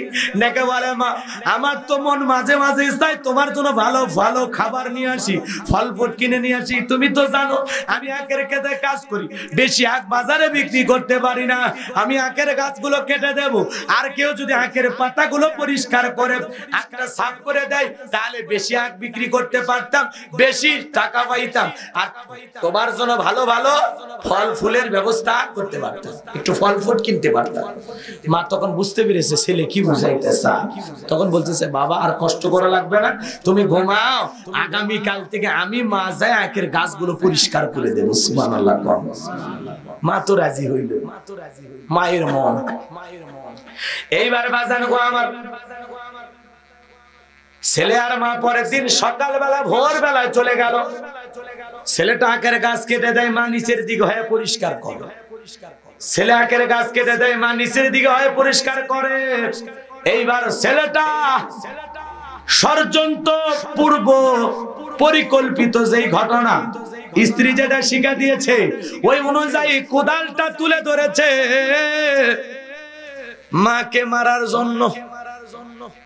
বলবো হাত তোলেন, কারা কারা শুনে লিল্লাহি তাকবীর। এই জালেম সন্তান কোদাল তুলে ধরেছে মাকে মারবে। ঘটনাটা শুনবেন না? ওই যে ইহুদির মেয়ে মুসলমান হয়েছে, আংটিটা সাগরে মনে আছে? চলেন সামনের দিকে চলেন। এইদিকে মুসা আলাইহিস সালাম কোথায়? চুলের ভিতর। কথা বলেন, অনেকক্ষণ ধরে পয়গাম্বর চুলের ভিতর, যাওয়া লাগবে না? চলেন, কষ্ট হচ্ছে আমার ভাইয়েরা, হৃদয়ের কান পেতে কথাগুলো শুনে যান। মুসা আলাইহিস সালাম তার মার বাবা দুইজন মিলে চুলার কাছাকাছি গেল। মুসা নবীর মাথাটা দেখে চুলার ভিতরে মুসা নবী মুস্কি মুস্কি হাসি। সুবহানাল্লাহ বলবেন। আরে ভাই, আল্লাহ যদি কাউকে বাঁচাইতে চায় আগুনে ফেলতেছেন, কিন্তু আল্লাহ চাই বান্দারে বাঁচাইতে, ওই আগুনেও পড়বে কিন্তু বেঁচে থাকবে। এই কুদরতি শক্তি কার? সঙ্গে সঙ্গে সন্তানকে তুললেন, কোলের ভিতরে জড়াইয়া গালে মুখে চুমা খাইতেছেন। আর সোনা আমার বাইসে আছে, মা খুশি, বাবা খুশি। আবারও কে যেন ইলহামের মাধ্যমে আওয়াজ দেয়, বলে মুসারমা, ছেলেকে যদি কতদিন বাঁচাইবা এইভাবে, ওই জালেমদের ভয়ে কত আর লুকায় রাখবা, সিন্ধুকে একটা বানায়া দরিয়ার বুকে ভাসায় দাও, কথা দিলাম গো, আবার তোমার ছেলেকে তোমার বুকেই ফেরাইয়া দেব। সুবহানাল্লাহ। একবার ফিরে পাইছে, বিশ্বাস হয়েছে, কিন্তু সিন্ধুক পাবেন কোথায়? পরের দিন সকালবেলা কে যেন ডেকে বলে, মিস্ত্রি লাগবে মা, মিস্ত্রি। আমি একজন মিস্ত্রি। মুসা নবীর মা ডেকে বলে কোনদিন তো এইভাবে মিস্ত্রি বলে কেউ ডাক দেয় না। ও মিস্ত্রি এইদিকে আসো। মিস্ত্রি যখন কাছাকাছি আসলেন ডেকে বলে তুমি কি সব বানাইতে পারো? মিস্ত্রি ডেকে বলে মা আপনি যদি মনে করেন এমন একটা সিন্ধুক আপনার দরকার যে সিন্ধুকের ভিতরে আপনার সন্তানকে তুলে দরিয়ার বুদকে ভাসাইয়া দিবেন, আপনি চাইলে আমি এরকম সিন্ধুক বানায় দিতে পারি। মিস্ত্রির কথা শুনে মুসা নবীর মা ডেকে বলে মিস্ত্রি তুমি তো আমার একেবারে মনের কথা বলেছ, এরকম একটা সিন্ধুকে তো আমি খুঁজতেছি। ডেকে বলে মা ভিতর থেকে পানি নিয়ে আসেন, যন্ত্রপাতি আছে পানি ধার দেবার জন্য লাগতে পারে, আবার না হলেও চলবে, আপনি একটু ভিতর থেকে পানি নিয়ে আসেন। মুসা নবীর মা ভিতর থেকে পানি নিয়ে এসে দেখে মিস্ত্রি সুন্দর একটা সিন্ধুক বানায়া দাঁড়িয়ে আছে। আল্লাহু আকবার বলে। এইবার সিন্ধুকটা হাতের ভিতরে দিয়া মিস্ত্রি শুধু দৌড়ায়, পিছন থেকে ডাইকা বলে মিস্ত্রি লোহার পয়সা কিনিবা না, কাঠের পয়সা কিনিবা না, তোমার পারিশ্রমিকের দাম কিনিবা না। মিস্ত্রি ডেকে বলে মা যারা বিপদে পড়ে আমি তাদের উপকার করি, বিনিময়ে কোনো টাকা পয়সা গ্রহণ করি না। আল্লাহু আকবার বলে। মুসা নবীর মা ডেকে বলে মিস্ত্রি এই বিপদের দিনে এত বড় উপকার করলা, টাকা নিলা না বাবা, পয়সাও নিলা না, অন্তত তোমার নামটা বলে যাও। মাঝে মাঝে যদি তোমার কথা মনে হয় তোমার জন্য আমি আল্লাহর কাছে দোয়া করব। মিস্ত্রি ডেকে বলে মা আমি দুনিয়ার কোন সাধারণ মিস্ত্রি না, আমি আল্লাহর ফেরেশতা, আমার নাম হলো জিবরাইল। আল্লাহু আকবার। এইবার পয়গম্বর মুসা আলাইহিস সালামকে সিন্ধুকের ভিতরে তুইলা দরিয়ার ভিতরে ভাসায় দিলেন। আর মেয়ে মারিয়ামকে বলে মা সিন্ধুক ভাসতে ভাসতে কই যায় খবর নিয়ে আসবি। লম্বা ঘটনা আমি লম্বা করবো না। ওই দিন বিকেল বেলা ফিরাউন তার প্রিয়তমা স্ত্রী আসিয়াকে নিয়ে সমুদ্র সৈকতে আসছে হাওয়া খাইতে। কাফের হওয়ার পরে স্ত্রীকে নিয়ে মাঝে মাঝে বিনোদন করতেন। কথা কয় না কেন? আপনারা মাঝে মাঝে বিবিকে নিয়ে কক্সবাজার ঘুরতে যাবেন সমুদ্র সৈকতে, বোরকা করে পর্দা করে। আমি কি বলছি হাফ প্যান্ট পরে গোসল করবে? খবরদার, সমুদ্র সৈকতে যদি বউ নিয়ে যান ওই অতগুলো মানুষের সামনে কিন্তু গোসল করা যাবে না, এটা মাথায় রাখবেন। কথা কয় না? এমনি দেখাবেন, সমুদ্রের ঢেউ দেখাবেন, আল্লাহর সৃষ্টি দেখাবেন। বান্দরবন আছে না, খাগড়াছড়ি, সেন্ট মাটির দ্বীপ, এই যে আল্লাহর সৃষ্টি অপরূপ। বাংলাদেশে যে আল্লাহর অসংখ্য সুন্দর সুন্দর সৃষ্টি নিদর্শন আছে, এগুলো দেখানোর দরকার আছে না? জীবনে কোনোদিন বউ নিয়ে ঘুরতে গেছে? তো ওই জন্য তো সুযোগ পাইলে অন্য ছেলের সাথে চলে যায়। এই জন্য বিবিকে সময় দেন, ভালোবাসা দেন। মাঝে মাঝে স্ত্রী হাতে 50-100 টাকা 200 টাকা দিবেন, দিয়ে বলবেন সোনা তোমার জন্য তো আসলে তুমি কখন কি খাইতে চাও, তোমার কখন কি লাগে আমি তো জানি না, এইটুকু টাকা দিলাম তুমি রাখো, মাঝে মাঝে মন চাইলে খরচ করো। কথা কয় না খায়? জীবনে কোনোদিন বইয়ের হাতে 50 টাকা দেন না, এত কৃপণ। ওই জন্য তো অন্য ছেলের সাথে সম্পর্ক করে ওনার কাছ থেকে টাকা নেই, বোঝে না। আল্লাহ বোঝার তৌফিক। কষ্ট হচ্ছে আপনাদের না? বিবিকে ভালোবাসার দরকার আছে না? না, স্ত্রীকে ভালোবাসেন, সময় দিন। একটা মেয়ের মন জয় করতে পারেন আপনি, কি পুরুষ? মেয়ে মানুষের মন এমনি নরম, মিষ্টি মিষ্টি কথা বলবেন এমনি ভুলে যাবে। কিছু না পারলে অন্তত বলবেন আই লাভ ইউ শোনাবো, ও খুশি হয়ে যাবে। পারবেন না চাচা? রিস্ক নেন, এই বয়সে রিস্ক নেন, কি আর করা যায়। আমার ভাইরা মহিলাদেরও আজ একটু করা দরকার আছে না? নাই, একটু অপেক্ষা করেন, আমি পরে বলতেছি। এইবার সিন্ধুক ভাসতে ভাসতে ফিরাউনের